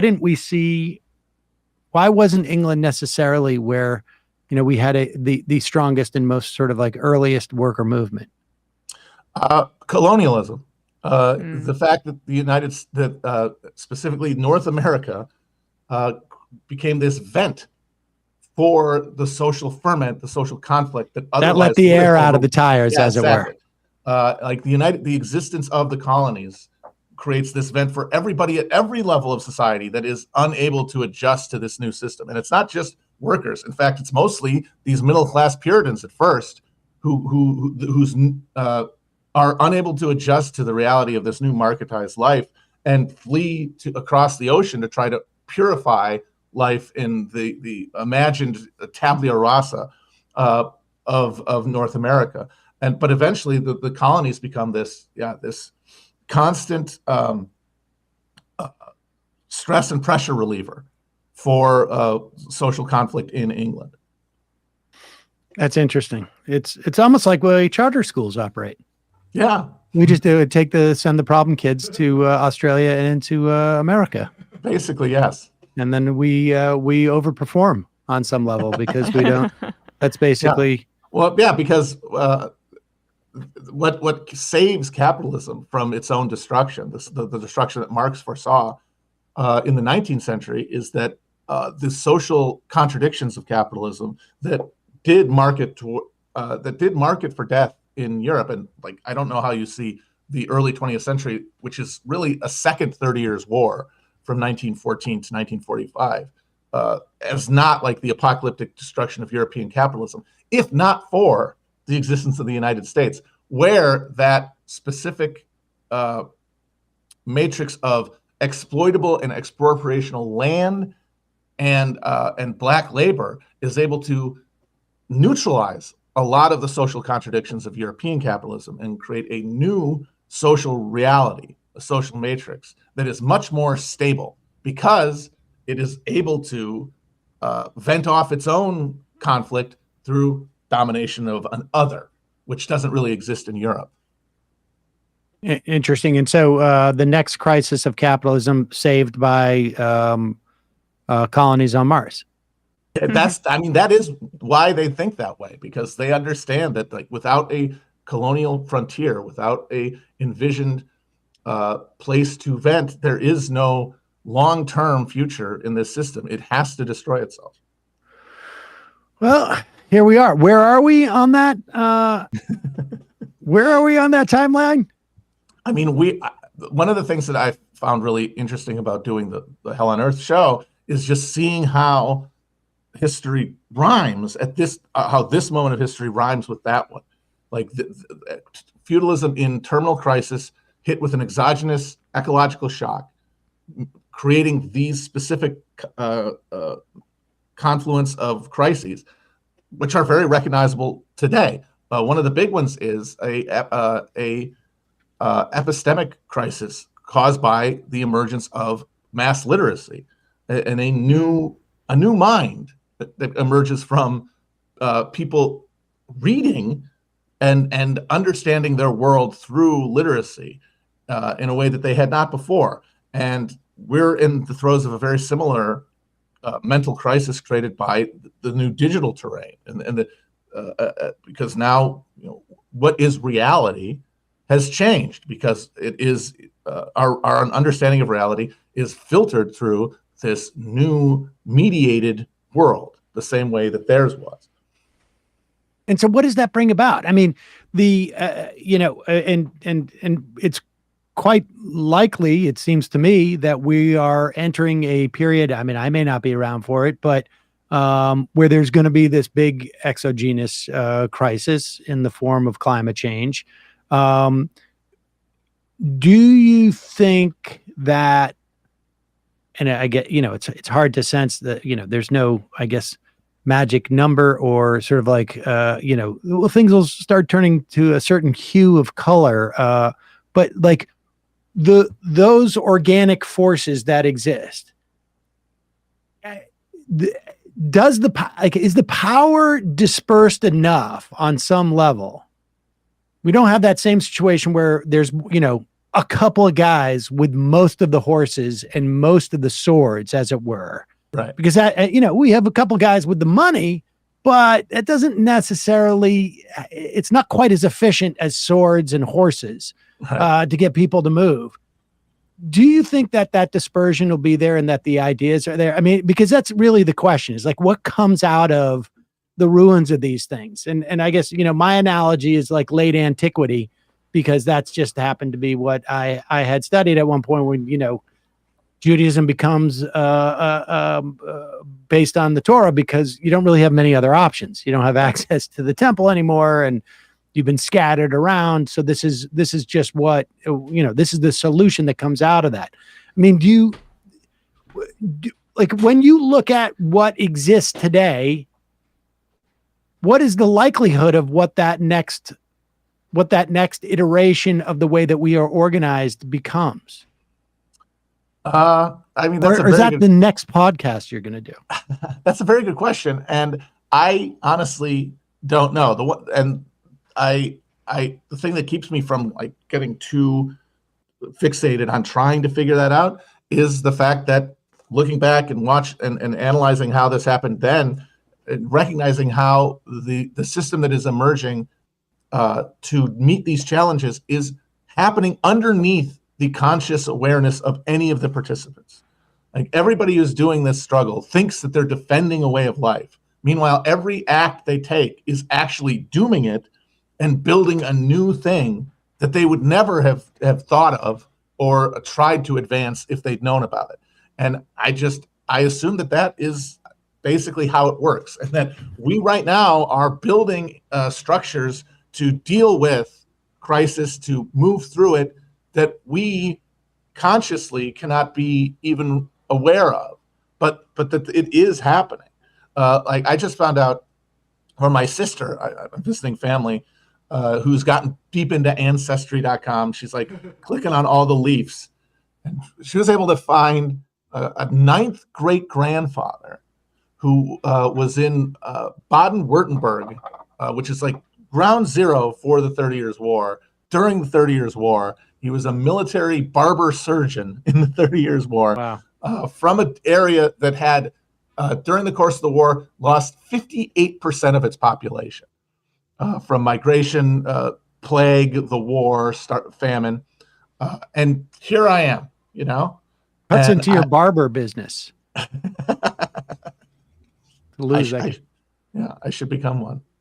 I don't know. I'm not very good with hair, but you know, I just think of it in those terms. Like the human project is bigger than any crisis we can throw at it, just because life is insistent upon itself. But our ability as discrete historical actors to understand where we are is very limited, and really understanding only comes in the aftermath of massive changes.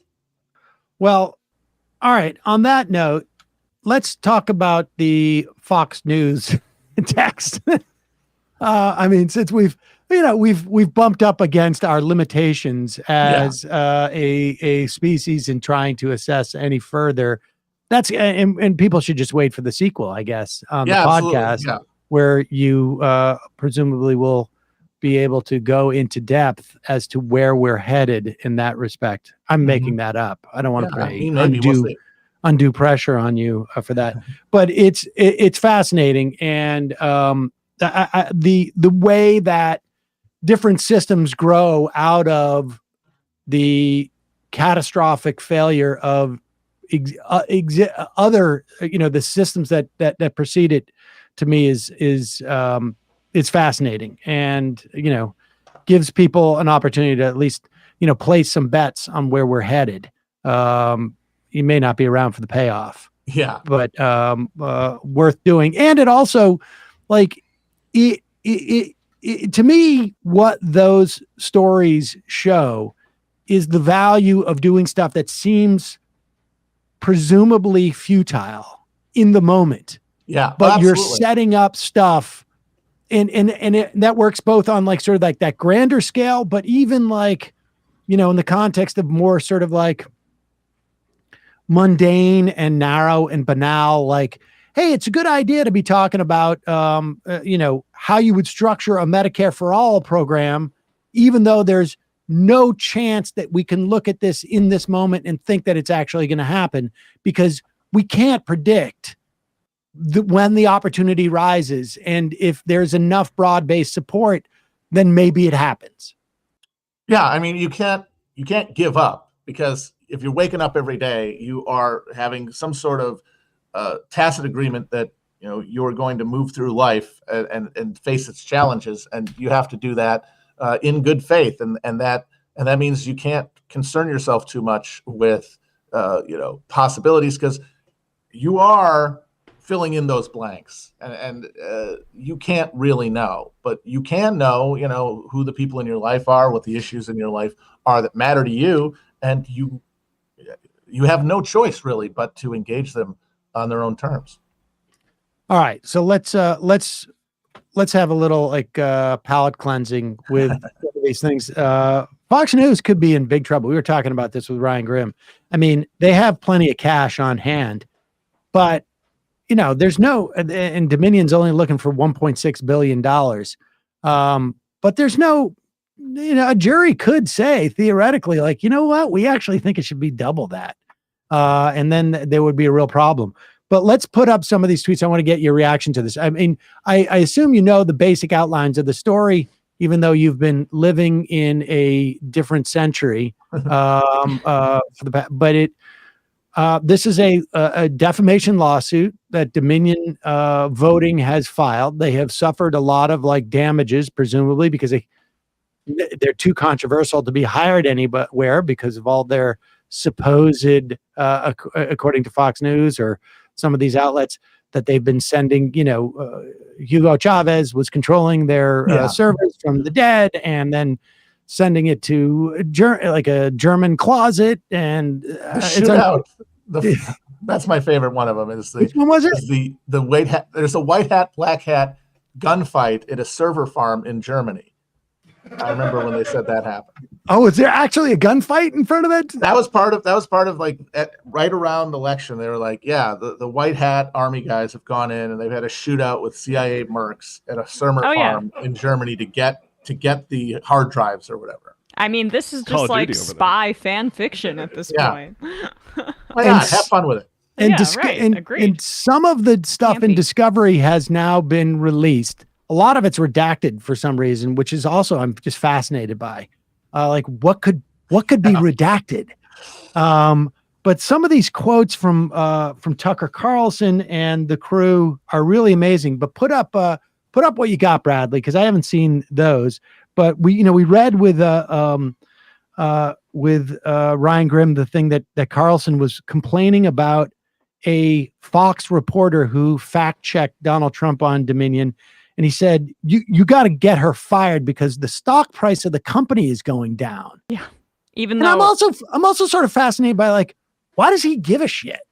Yeah. Like, honestly, he might have, do you think he has equity? I mean, that could be part of his compensation package. He makes tens of millions of dollars a year plus some stock options. I'm not sure. I guess, but I mean, like, is he got like margin calls? Like, what's going on? Like, why so freaked out about the stock price? He's a team player. I mean, that's what's sort of amazing about this. Like, when I worked for Air America, I was like, I don't care what happens to you people. Like, just pay me my money. I don't care. Like, I'm doing my job. You do yours. I was impressed with that he cared that much about the Fox family.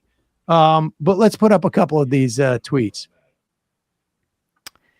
Here he calls Trump a, quote, demonic force, a destroyer, but he's not going to destroy us. After January 6th, trying to thread the needle between the truth and pressure from his viewers and sponsors became even more difficult. Late on January 6th, Carlson texted with Pfeiffer that Trump is, quote, a demonic force, a destroyer, but he's not going to destroy us. On January 26th, Carlson invited his leading sponsor, Mike Lindell, on his show, where Lindell spotted the same conspiracies on air after previewing them for Carlson's staff during a pre-interview.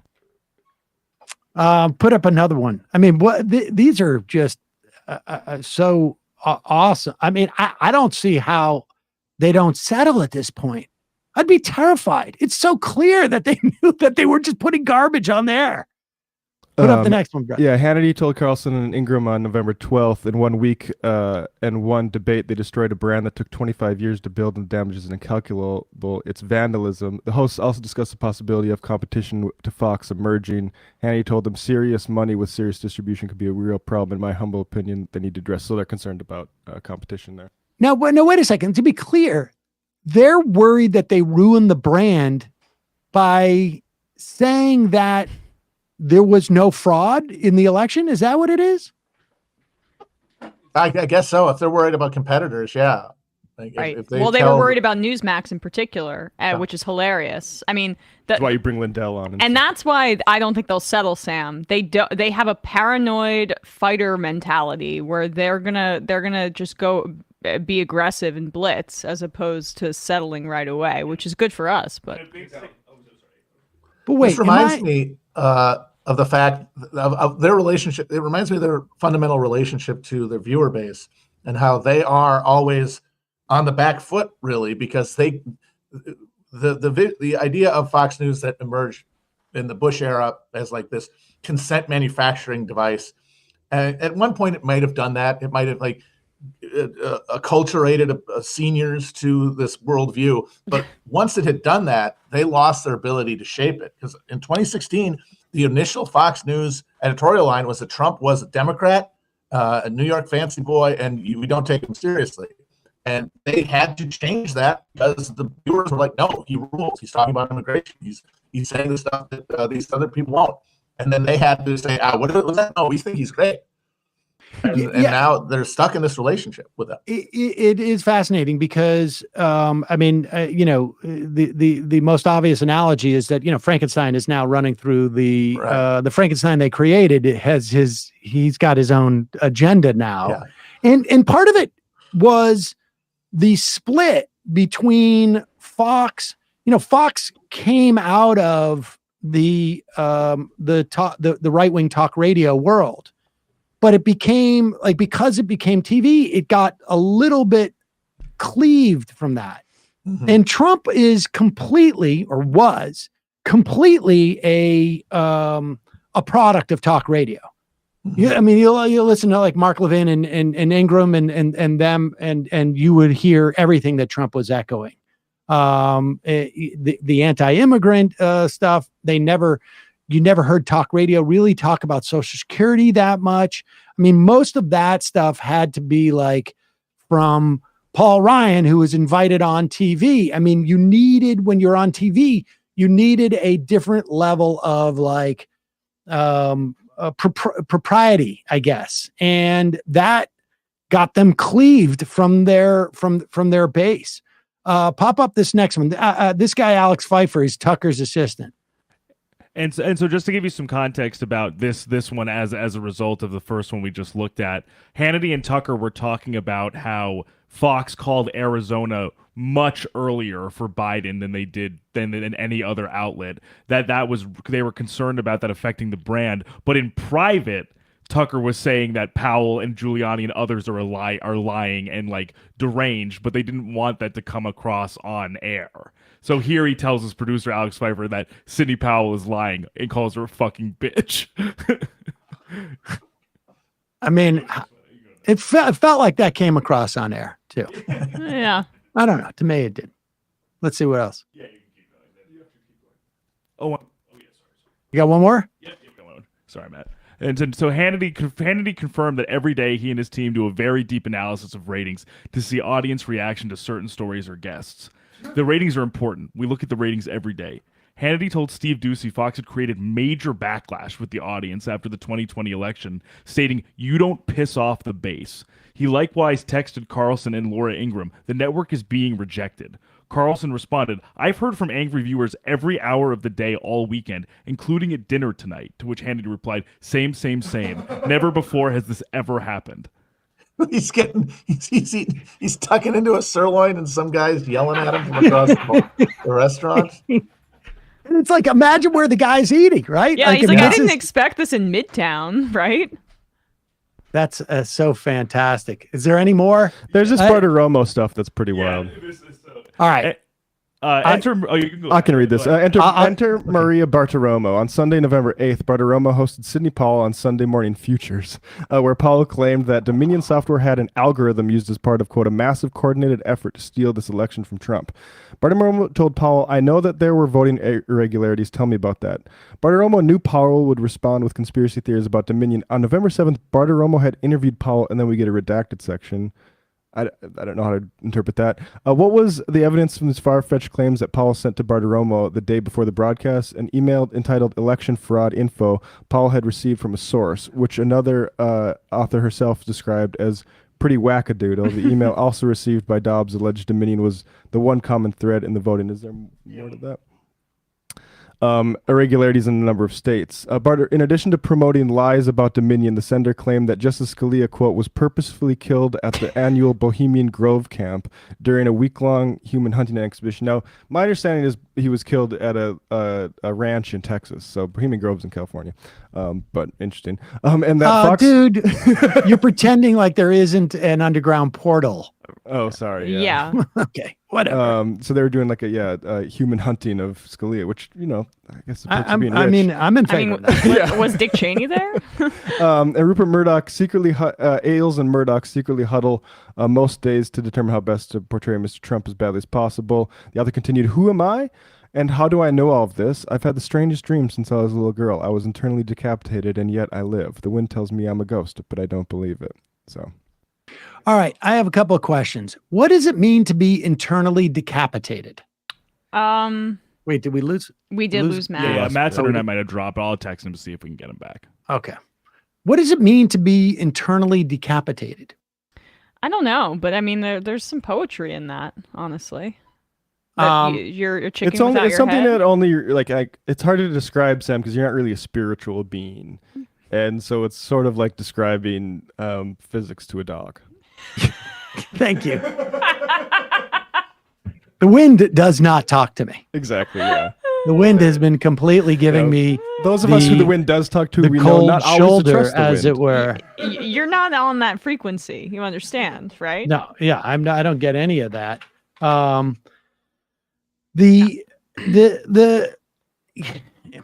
When Carlson wrote to Ingram, Sidney Powell is lying. By the way, I caught her. It's insane.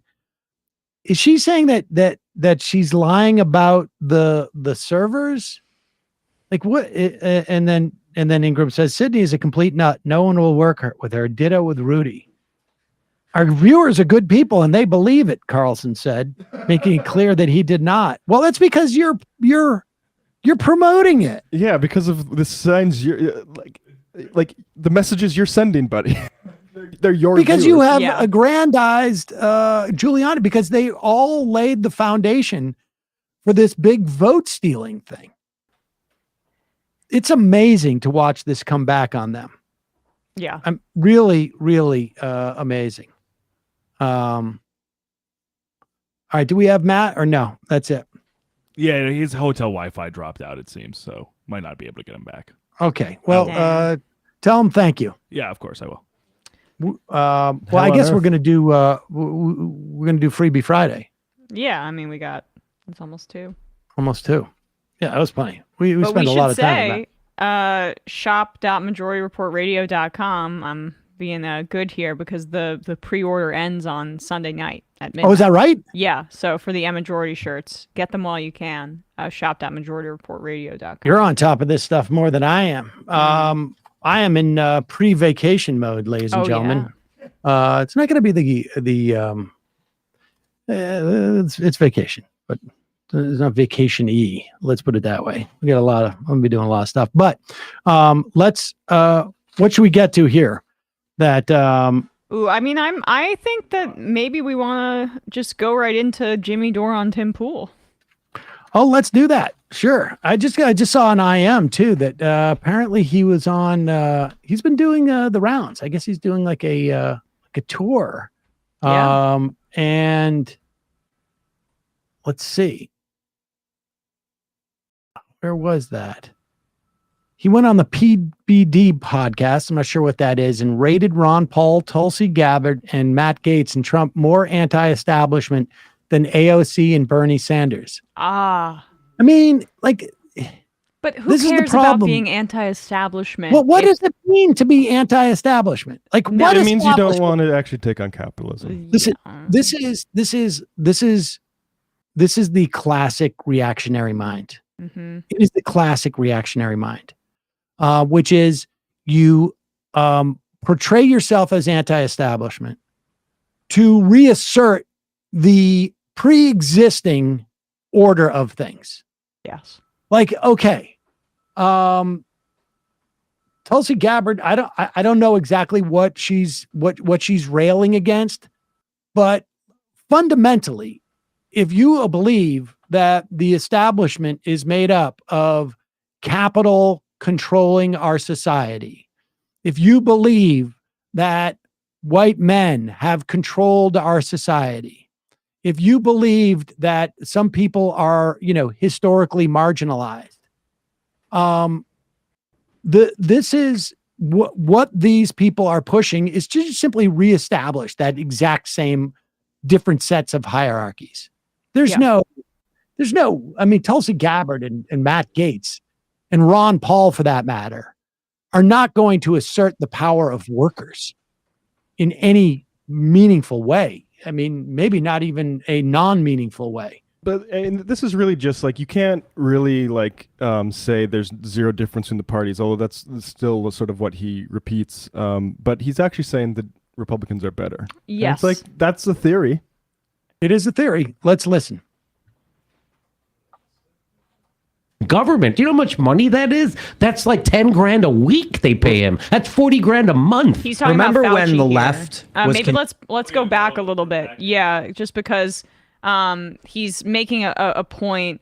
If we could go back even like a minute, about how he was around skeptical people his entire life, and now they've completely bought into an establishment narrative on COVID. Once again, we'll just bring this back to being anti-establishment is facile when it's not tethered to like anti-capitalism or to challenging bosses. It's also in agreement with both parties, and you get your ass back to work. Like this is the establishment. Like, it's just the flu. You are overreacting, and go serve the Chicago Public Schools union. Like that. Like, that's what it is. And to be clear, like, what is the establishment supposedly gaining out of COVID here? Like, I get the fact that this is an opportunity for vaccine companies to make money. There's no doubt that they are. Government, the government should have basically said, we're capping your profits. Mm-hmm. We're investing this money in there, and we're capping your profits. Period. End of story. There's no doubt. And certainly, we've always argued for that, and there should have been for waiving intellectual no patent, no intellectual property associated with it, all of these things. But what is the value to government about the existence of COVID being real? And let's be clear, the government was the Trump administration through that first year. I have no doubt that, Trump was interested in he's probably agnostic as to anybody making money if it isn't associated with him in many ways.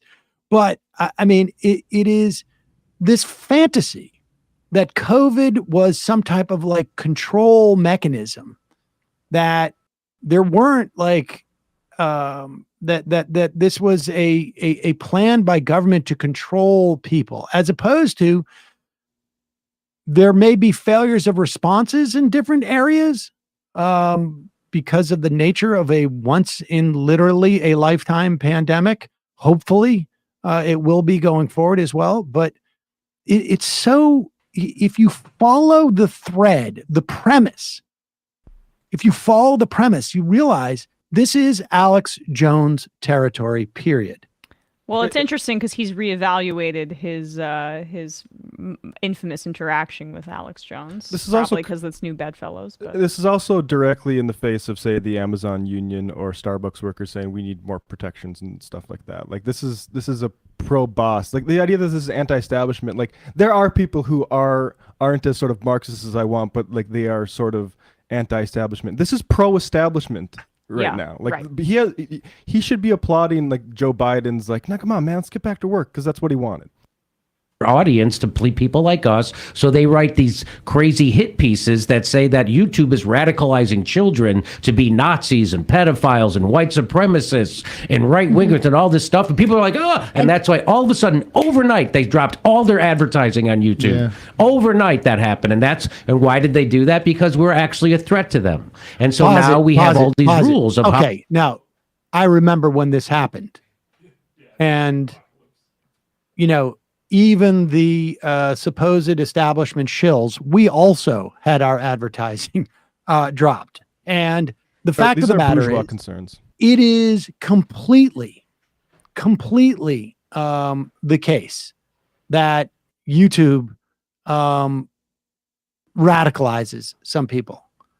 And some people get unradicalized from the radicalization they've had on YouTube via YouTube as well. Do you remember Caleb Kane? Jimmy Dore interviewed Caleb. Yes, and cut our name out of Caleb Kane's mouth because he didn't want to do it. But he also wanted Caleb Kane to say, like, wasn't this story bullshit? And Caleb was like, no, actually, that's what happened to me. But the idea that this was an attack on independent, it was advertisers don't want to be associated when they're called out for being associated with Nazis. Yeah.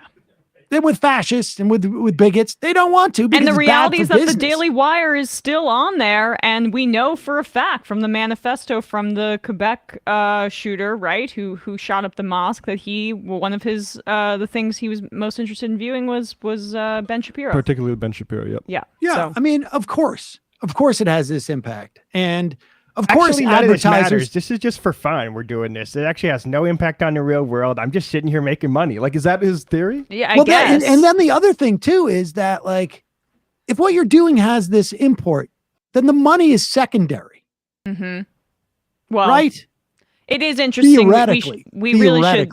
Yeah, let's let him go because I find it interesting that he decided to bring up Fauci's paychecks when we know how much money Jimmy Dore makes on anti-vax misinformation. Well, to be honest with you, the top epidemiologist in the country, the guy who's in charge of deploying our stuff, like, yes. I think it's okay for that person to be making $400,000 to $500,000 a year in the context of our system because he's going to go into the private sector and make 5 times that. Yes, Ronnie Jackson, who is a congressman from Texas, tweeted out, how did Fauci make millions during the pandemic? We're going to find out. And then there's a CNN business article. A new billionaire has been minted nearly every day during the pandemic. So Fauci is really playing small ball and dropping some bags here. Right. If he's making that. He just doesn't have a good business mind, I guess.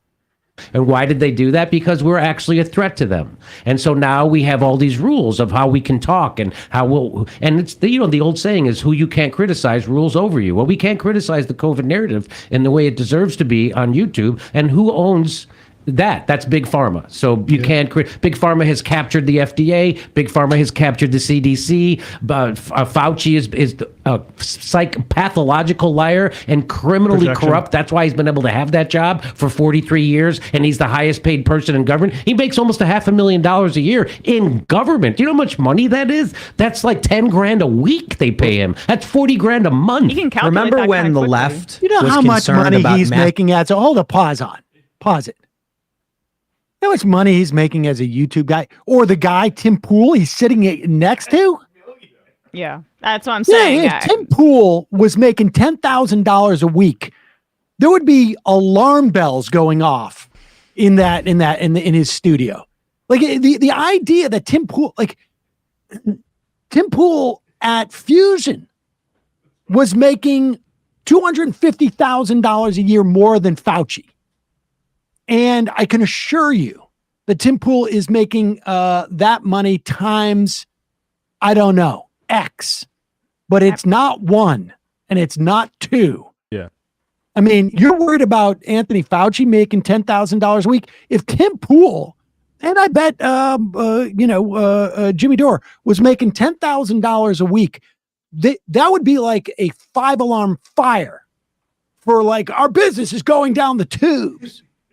And this is why he's like such a moron, because like he's making that in government. Like, bro, I think our government officials should be making the most. Yes. Right. To stave off like the YouTubers. revolving door where you have people have to leave to go to private to get their paydays. Like that's a huge problem. Like where like Texas does it, like has like you basically have to be rich in order to serve in the Texas legislature because it doesn't pay enough. Yeah. $1 million a year in government. Do you know how much money that is? That's like $10,000 a week they pay him. That's $40,000 a month. Remember when the left was concerned about massive multinational corporations like Big Pharma and would call out Big Pharma specifically for, like, I don't know, the fines they've had to pay over the criminal actions they've taken? But now for some reason, you know where I'm going with this. Yes. What happened? So people who have new young people came up in allegiance? These people who I know all my life, who are supposed to be critical and skeptical of big business and big pharma and military, they have they have question authority bumper stickers, and then they shame you if you question the authority on COVID. It's like, what is going on? People who still think that we haven't landed on the moon don't want you to question the COVID narrative. It's the craziest thing. I don't know what happened, but everybody I know... which is why he's questioning Big Pharma by advocating for hydroxychloroquine and ivermectin, which are not something that you would actually have to pay for, is my understanding. The government is not paying billions and billions of dollars for the mass manufacturing of hydroxychloroquine and ivermectin. No, what they did was they did that for COVID vaccines because they were effective. And so until May 11th or whenever the emergency authorization runs out, you can get a vaccination for free without insurance.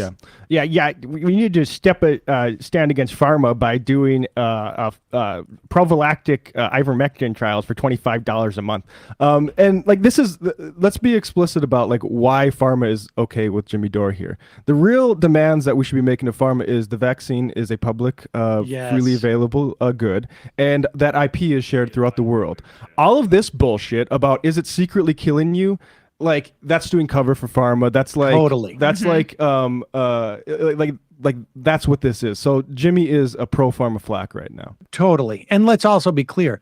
Part of the reason why those people with the question authority were probably like open to the idea of a vaccine was the nearly 500,000 people who died prior to the deployment of that vaccine. Yeah. They questioned authority and then came to a refrigerator 18-wheelers in New York City because there wasn't enough room for the dead bodies that were in this city that, before people started like distancing and wearing masks and staying at home and not going into crowded places.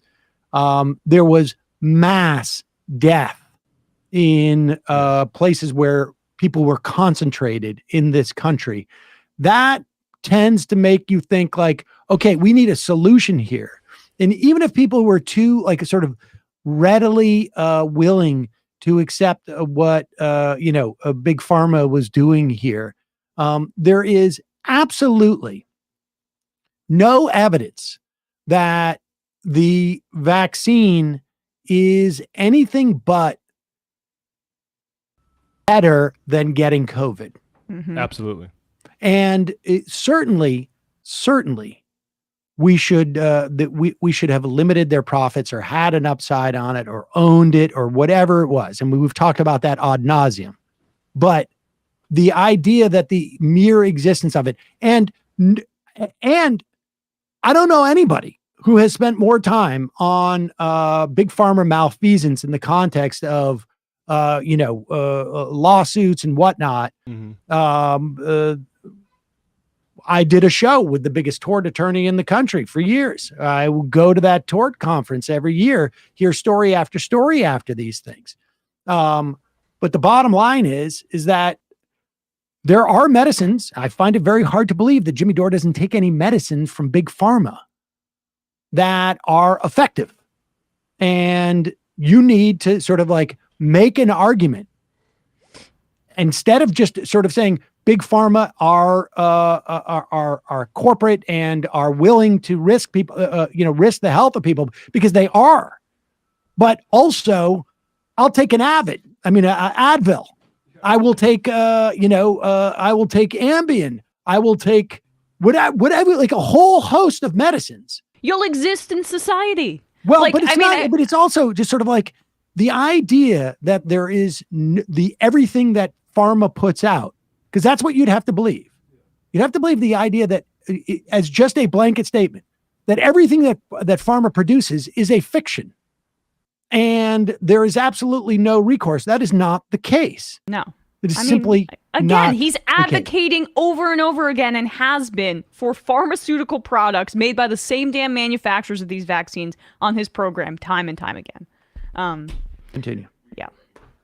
What is going on? People who still think that we haven't landed on the moon don't want you to question the COVID narrative. It's the craziest thing. I don't know what happened, but everybody I know who were the biggest cynics, comedians, they lost their cynicism. They lost their healthy sense of skepticism about people who we've always known were the biggest corrupt criminals in the world, Tim. You know that. I mean, when I say criminals, I mean, did they put asbestos in baby powder and then sell it to poor people after they got fired? Yes, that's the kind of shit they did. I mean, did they put AIDS-tainted stuff in blood and send it to poor countries?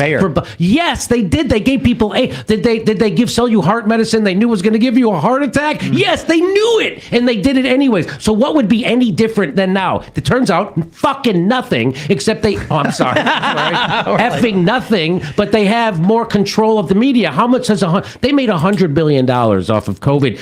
That's it. One company, Pfizer, made $100 billion off of COVID. Do you know how much the entire recorded music industry makes in the United States? $12 billion a year. $12 billion. Every record, everything. That's how much they made off of one COVID. So do you know what kind of power that gives you? That gives you the power to buy every person in the media, which they did. They bought everybody in the government, which they did. They just got in California, which is super majority Democrat with a Democrat governor. They passed a law telling doctors they're not allowed to practice medicine that goes against what Big Pharma says when it comes to COVID. And if they do, they're going to get fined. So they're taking the ability to practice medicine away from doctors because they're so corrupted. Yep. I mean, and that's the end of the show, everyone. Thanks for coming. That's just the beginning. We've been lied to about COVID on a scale that our brains can't even comprehend. And people are just now starting to comprehend. This is where it leads to. This is where it leads to. Because his whole argument is that COVID itself is fake. That it's not really a bad disease. How many people would Jimmy admit died from COVID? And they all, I mean, half, maybe a little bit of half now, but in terms of like year over year, I mean, it was 9 months, 9 months, March till like December when the first vaccine came out. We'll just call it 9 months. How many people died in those 9 months? Was that just like a fiction? Or is it just that like, well, they're older and so we don't care? Right. He would say it's pharma lying about the death count. I mean, that's the question. Like, he will not address that because it undercuts his entire argument, which is that this is a pandemic. This guy is like full on pandemic. And it's not a question. And here's the thing. This is why we would say it like all the time. That if Alex Jones didn't exist, the CIA would create him. Because instead of like looking at the relationship between the government funding that vaccine development, and not just COVID, but like mRNA technologies, which is they're gonna make a lot of money on its treatment for cancers. Ultimately, there's no doubt. Instead of focusing on that, like we should be owning part of that product. It suddenly becomes like this sort of, you can't even trust medicine or government. This is to undercut government ultimately, because you cannot have a pandemic unless government is fundamentally evil. Exactly. And that is a right-wing project, period, end of story. Government is evil. Instead of like, there are elements within government that are problematic, just like there's elements within any institution that are problematic. Instead of like, we need a communal response to many problems in government. What he is doing is really no different than what Grover Norquist would do. Continue. That our brains can't even comprehend. And people are just now starting to comprehend. Well, let's talk about the media.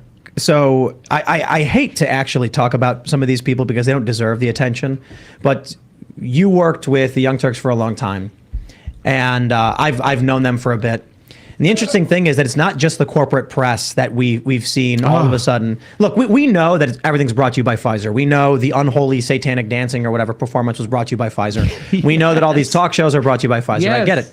But what happened to independent media, outlets like the Young Turks, where all of a sudden they went from being the counterculture to towing the line for the establishment?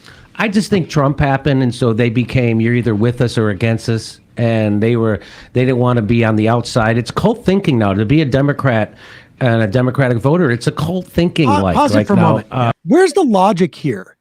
Trump is the one who developed the vaccine. Mm-hmm. If it was you're with us or you're against us, then we'd be against the vaccine. They should be, right? Warp speed. I will also say that we do not do any pharmaceuticals on this program. I don't think. Nutrafol, that's all vitamins. Yeah. The idea, and I don't know about the Young Turks, but the idea that somehow big pharma is paying. No, actually, no. I mean, I've gotten some free vaccines, but that was not. How about this? Jimmy's bought by the National Restaurant Association to downplay a virus. That's my accusation. We want to throw around accusations like that. Jimmy's bought by the National Restaurant Association. It certainly benefited them. Also, Amazon. Yeah, that too. And I'm not. All the groups attempting to undermine teachers' unions. Oh yeah, Lori Lightfoot. Charter schools. This Lori Lightfoot stand. Yeah, right. Continue. You're either with us or against us, and they didn't want to be on the outside. It's cult thinking now to be a Democrat and a Democratic voter. It's a cult thinking right now. Now I criticize the Democrats because I was a Democrat my whole life up until 2016 when they cheated Bernie in the primary, and then Bernie didn't make him pay a price for it. And not only that, he didn't make him reform, right? They still have super delegates. They still take corporate money. They still do all that stuff that screwed him, and he'll never use his leverage to. So I stopped being a Democrat. And so it's very cult-like thinking. People are afraid to push back and have a different thought. And if you do, it's like you're one of them. So everything, you're either with us or against us, is very tribal thinking. And it leads to the country we have, where half the country can't afford a $500 emergency and people are living under every bridge. And we still are told to hate our neighbor. Mm-hmm. We're told that our neighbor is the cause of our problem, even though the establishment did a controlled demolition of our economy, which crushed everybody except for a handful of millionaires. And they want me to be angry because of the pain I'm feeling. I'm going to be angry at my neighbor because he wouldn't take a vaccine that didn't work the way they said it did in the first place. And so I'm not going to blame my neighbor for that. What I'm going to do is love my neighbor, and I'm going to find common ground with my neighbor because we have it. And that's what scares the hell out of the oligarchy, is that if we come together and realize we have a common enemy, which like what we're going to do on Sunday at this anti-war rally, people of all political stripes are coming together to oppose the military-industrial complex, which has been fleecing this country for at least the last 30 years. What is this rally specifically? Is it about Ukraine or what? And let me just say for YouTube, the vaccine is safe and effective, and it certainly does stop and slow the transmission and contraction. It'll keep you from getting seriously ill or hospitalized. And talk to a doctor about what's right for you. Talk to a doctor about what's sponsored by. Fill in the blank. No. In all seriousness, talk to a doctor. And the vaccine is so good. Was that Tim actually doing it? Sorry, was that Tim actually being like? But seriously, talk to a doctor.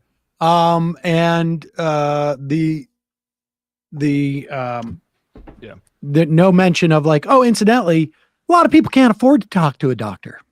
Yeah. And they're even less so after the emergency is going to be ended. The state of emergency for COVID is going to be rescinded in May, and it's going to be a lot more expensive for anywhere from 5 to 15 million people to have access to a doctor. In fact, they won't basically be able to afford access to a doctor. Continue.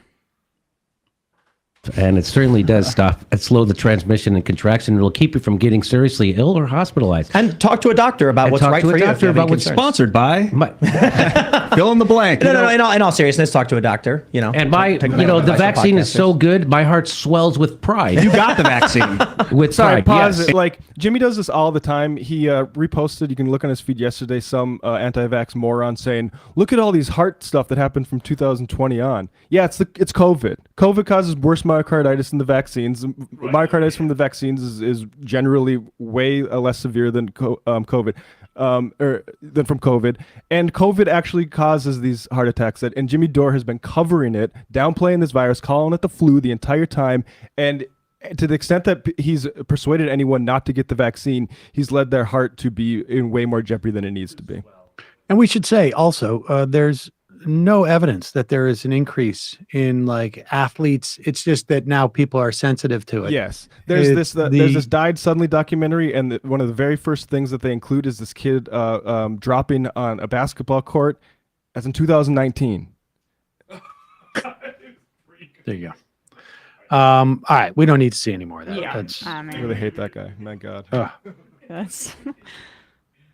I do think like he's doing this stuff, like he posted this NBC News article saying the truth is coming out now. If you read the story, it's like actually Omicron has led to like as compared to the earlier virus, leads to like infection with Omicron leads to less reinfection. But even in that same article, which is about the different in the varieties, it says, yeah, you still want to get vaccinated because even though this protects you from potential reinfection as well as vaxes do, you still run the risk of it killing you the first time way more than being vaccinated. Right. Exactly. The NBC story says that, yes, like you say, Omicron gives you more protection from reinfection or serious illness than the wild type, and maybe slightly even more than the vaccine. But the vaccine exposes you to far less danger of actually dying when you get COVID or long-term problems with it when you get COVID. And he can't admit that because that's fundamentally blows up his entire thing. Of course. What should we do? Candace Owens? Let me check. Well, yeah, I mean, or this Matt Walsh compilation. Oh yeah, the Matt Walsh. Yeah, yeah. Matt Walsh was brought in to testify in Tennessee, Tennessee State Health Committee. This is compiled by the Tennessee Holler Twitter account. This is testimony, presumably about some horrible law that Tennessee is contemplating about trans people or children in terms of getting care. And here's Matt Walsh brought in and embarrassed based upon his utter lack of knowledge about what he's talking about.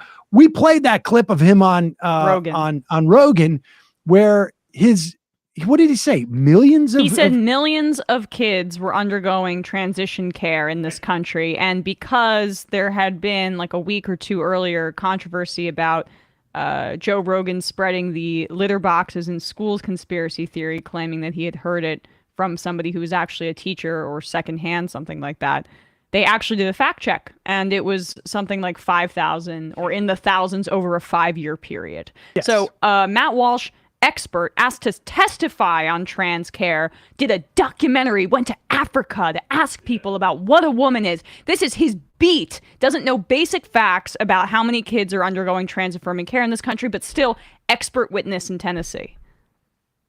Can you give us a summary of your educational background or your healthcare education? I didn't go to college, but I did go to school long enough to learn how to read so I can read the data for myself, and that's exactly what I've done. And for what purpose do you conduct your research and use this brain of yours? I use it for the purpose of trying to protect children from being castrated and mutilated. You don't use it to get clicks? Well, are you using it right now to try to get clicks with this interaction? You know, if you're going to come before a committee and make mischaracterizations and misrepresentations, it's fair game for us to ask you your educational background. You seem to have started this, so you have no medical background, correct? No. You're trying to address good public policy, correct? Yes. I just have to question, some of your public policy. Singapore is able to have nice things in part because they execute drug dealers by hanging and arrest even petty vandals and thieves and beat them with a cane until they bleed. We don't have nice things here because we aren't willing to do what is required to maintain them. I kind of have to question your public policy beliefs. And you also stated there'd been no studies. Well, I'm sitting here holding a study from the American Academy of Pediatrics, suicidal disparities between transgender and cisgender adults and children. Before you state things, you may need to know all the facts. On your blog, at about 16, you're an adult who's mature and can make decisions. You're that at 16. I don't care what anybody says, even going so far as to say when you're 16, you should be married and pregnant. 16 is an adult in your view. Why does this bill have minor defined as 18? I was a radio host 13, 14 years ago in my early 20s. It's also not an accurate reflection of what I actually said. I was talking about the fact. They're going to play, I think, in this clip, right? Doesn't it follow up with what he actually said? Yeah, they play what he actually said. I was a radio host. Mm. And one wonders what he's trying to. But one wonders what he's trying to suggest there. Yeah. He's either trying to suggest that, like, I was just shooting from the hip. I mean, I didn't say what you said I said, but if I was just shooting from the hip because that's the way you do on radio. Or maybe he's saying, like, it was my job to spew bullshit. Yeah. I was if, like, host. Now that I'm on YouTube. Yeah, right.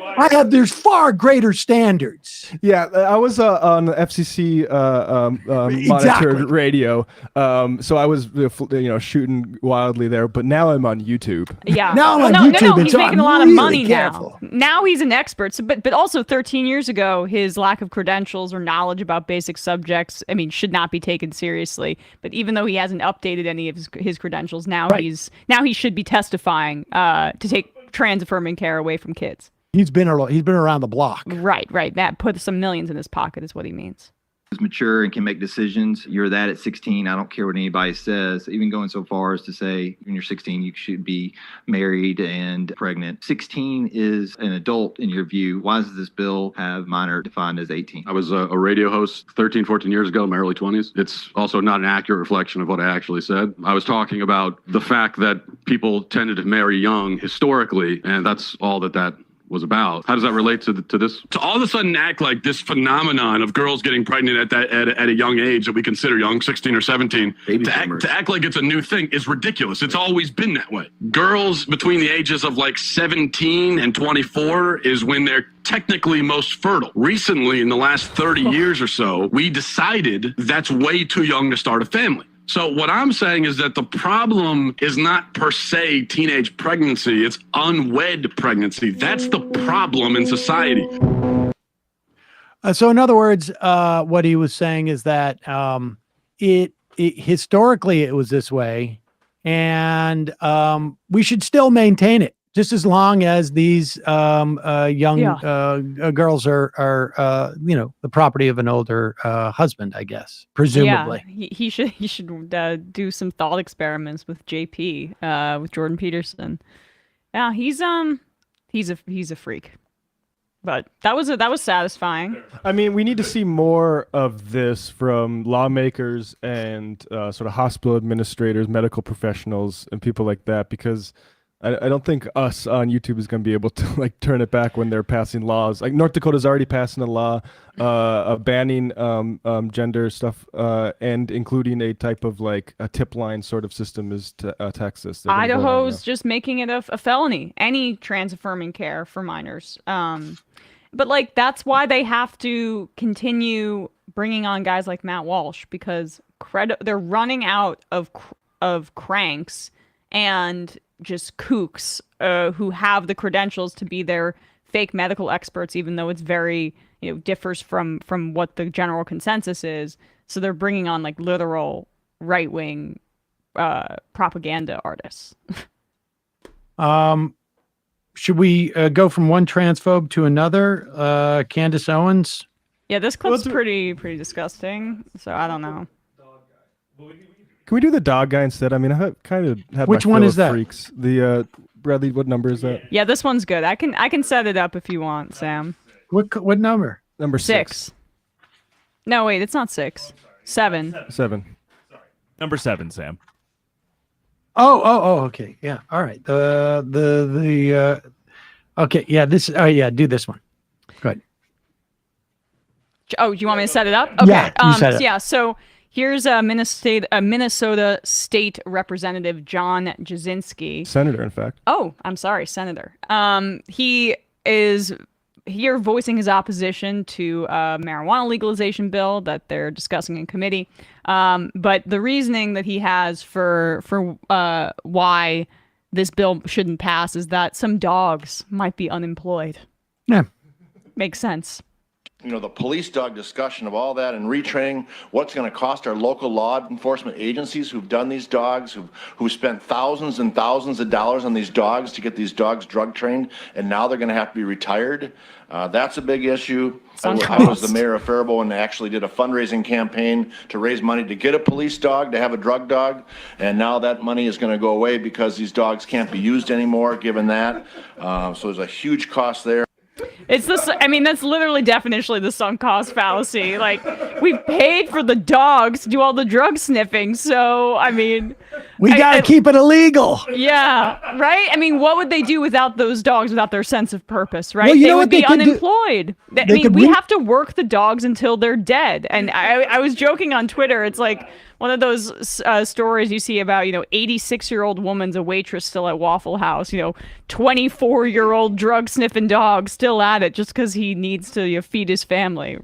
They want the capitalist system in the animal world too. Well, that's why your 84-year-old waitress, she can't quit because she bought she bought her own like little apron. You're right. To wear around. And like, what am I gonna do now? I got the apron. I got to keep. I like passing the law or like signing a check for like $2 million in drug sniffing dogs and then looking at the news and be like, oh crap. Yeah.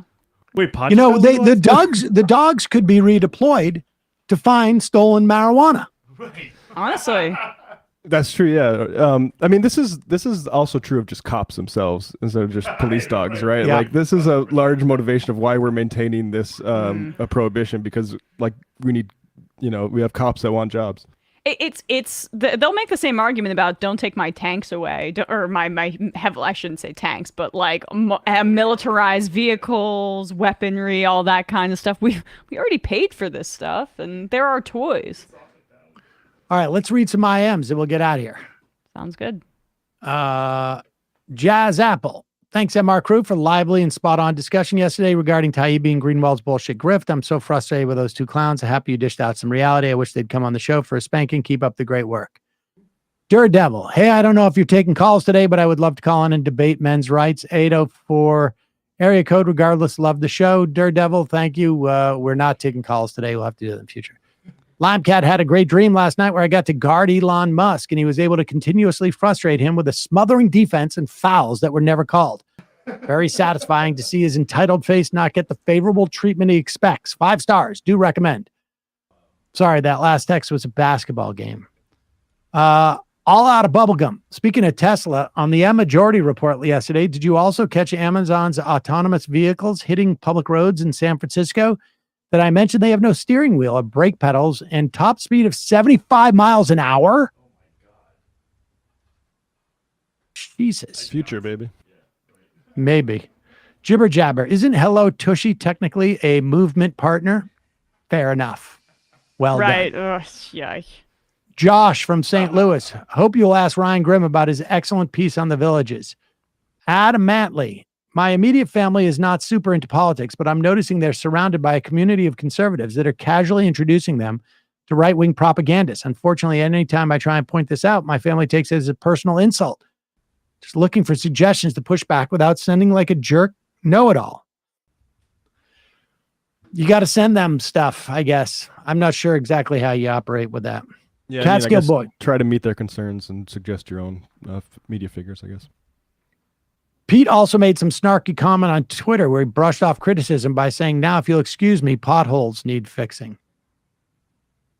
Stefan, as someone who worked in the consulting industry before, most of the practices I saw were absolutely abhorrent and disconnected from human experience. The only thing that matters to them is how much they can bill. That's it. Had to quit for my mental health after a year. Yeah, I really do think that like incompetence and just pure greed explains a lot. So much money.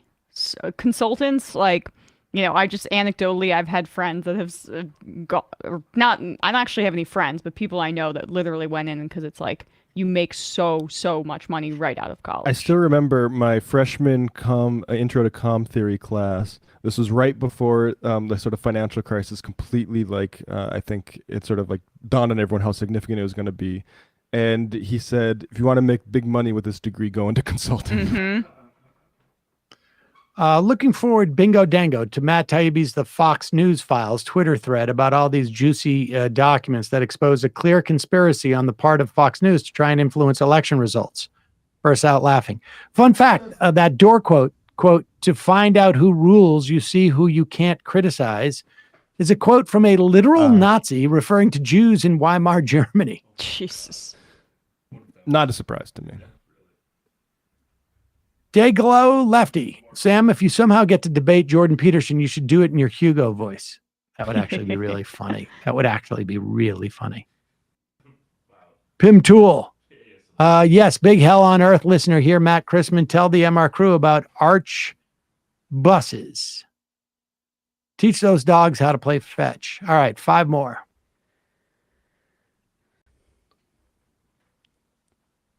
Show far away. Per the 26-minute call on Wednesday, that men's right movement has had 3 decades to figure out what they want, and they still can't explain it. It's like nailing Jell-O to a wall. What they want is a therapist. Gerald from New Orleans. At one point, Jimmy Dore tweeted that he got long COVID from the vax, in case you were wondering if there was a bottom to his grift. Our dog. His Sam and crew yesterday on the H3 podcast, Ethan Klein and Hassan Piker both said they want to get you on the show. The day before that, Ethan said he loves you and wants to promote your show. H3 has a huge audience. How can we get Sam, oh no, what an effing nightmare, to their studio in LA? I would love to go on their show. I have no plans in the short term to go to LA, but could always happen. I'm going to be there in May. I'm a fan of both of them. You're going to be there in May? For my best friend's bachelorette, remember? But I'm going to stay behind a little and see some TYT folks, so that actually could work. Iowa Ryan, Sam, could I have sued the restaurant that fired me for asking someone to put on a mask? It was before the vaccine. I have so much anger at what I went through. This restaurant would fill up every day. I would hear Joe Rogan, Jimmy Dore anti-mask bullshit every day. I never got over it. I raised 2 stepkids waiting tables. Now I do something completely different for a living. It really messed up my life. You know what? It might be worth calling a local labor lawyer. I'm not sure about that. I'm not sure about that. Between 9 and 91 and Route 5, being a highly paid public employee is evidence of being in a conspiracy. Somebody needs to tell Jimmy about college football coaches. You know who your most highest paid worker in any given city is? It's the cops. Jimmy Dore might know something about that. Chicago letter carrier. Jimmy Nordob only gets prescriptions from his doctor, Jack Daniels. Jesus. Jack Daniels, MD. All right. It's crazy. 2 more. Spocko. I really like the way that Ryan Grimm talked about the definition of malice. Remember when Tucker Carlson put up the photos of Vanderbilt medical executives and lied about their transgender care for minors? Be good to read the text messages of Tucker and his producers, but they probably learned from the Dominion case, and there's no text messages now. I'd love to see the multi-billion-dollar defamation cases made for Boston Children's Hospital and others. I indeed. And the final I am of the week. Let's do this.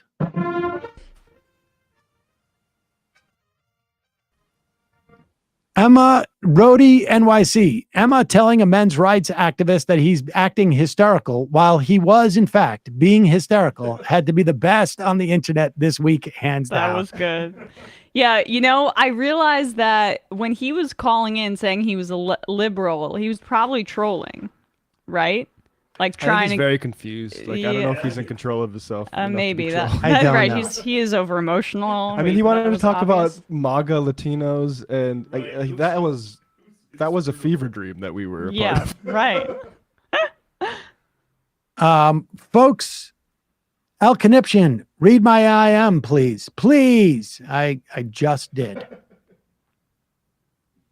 Bradley, Matt, Emma, great job this week.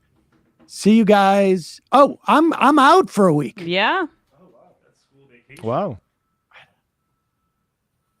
Well, you'll be in good hands. Yes. Have fun next week, guys. We will. See you in a week. It might take all the strength I got to get to where I want, but I know somehow I'm gonna get there. I wasn't looking when I just got caught between the truth and the lie bar, but finding out won't make me feel any better. Yeah, I know the clock is ticking, but the meds are gonna kick in, and my pilot light shining bright. I guess somewhere the choice was made for the option where you don't get paid, for the road that bends before it finally breaks.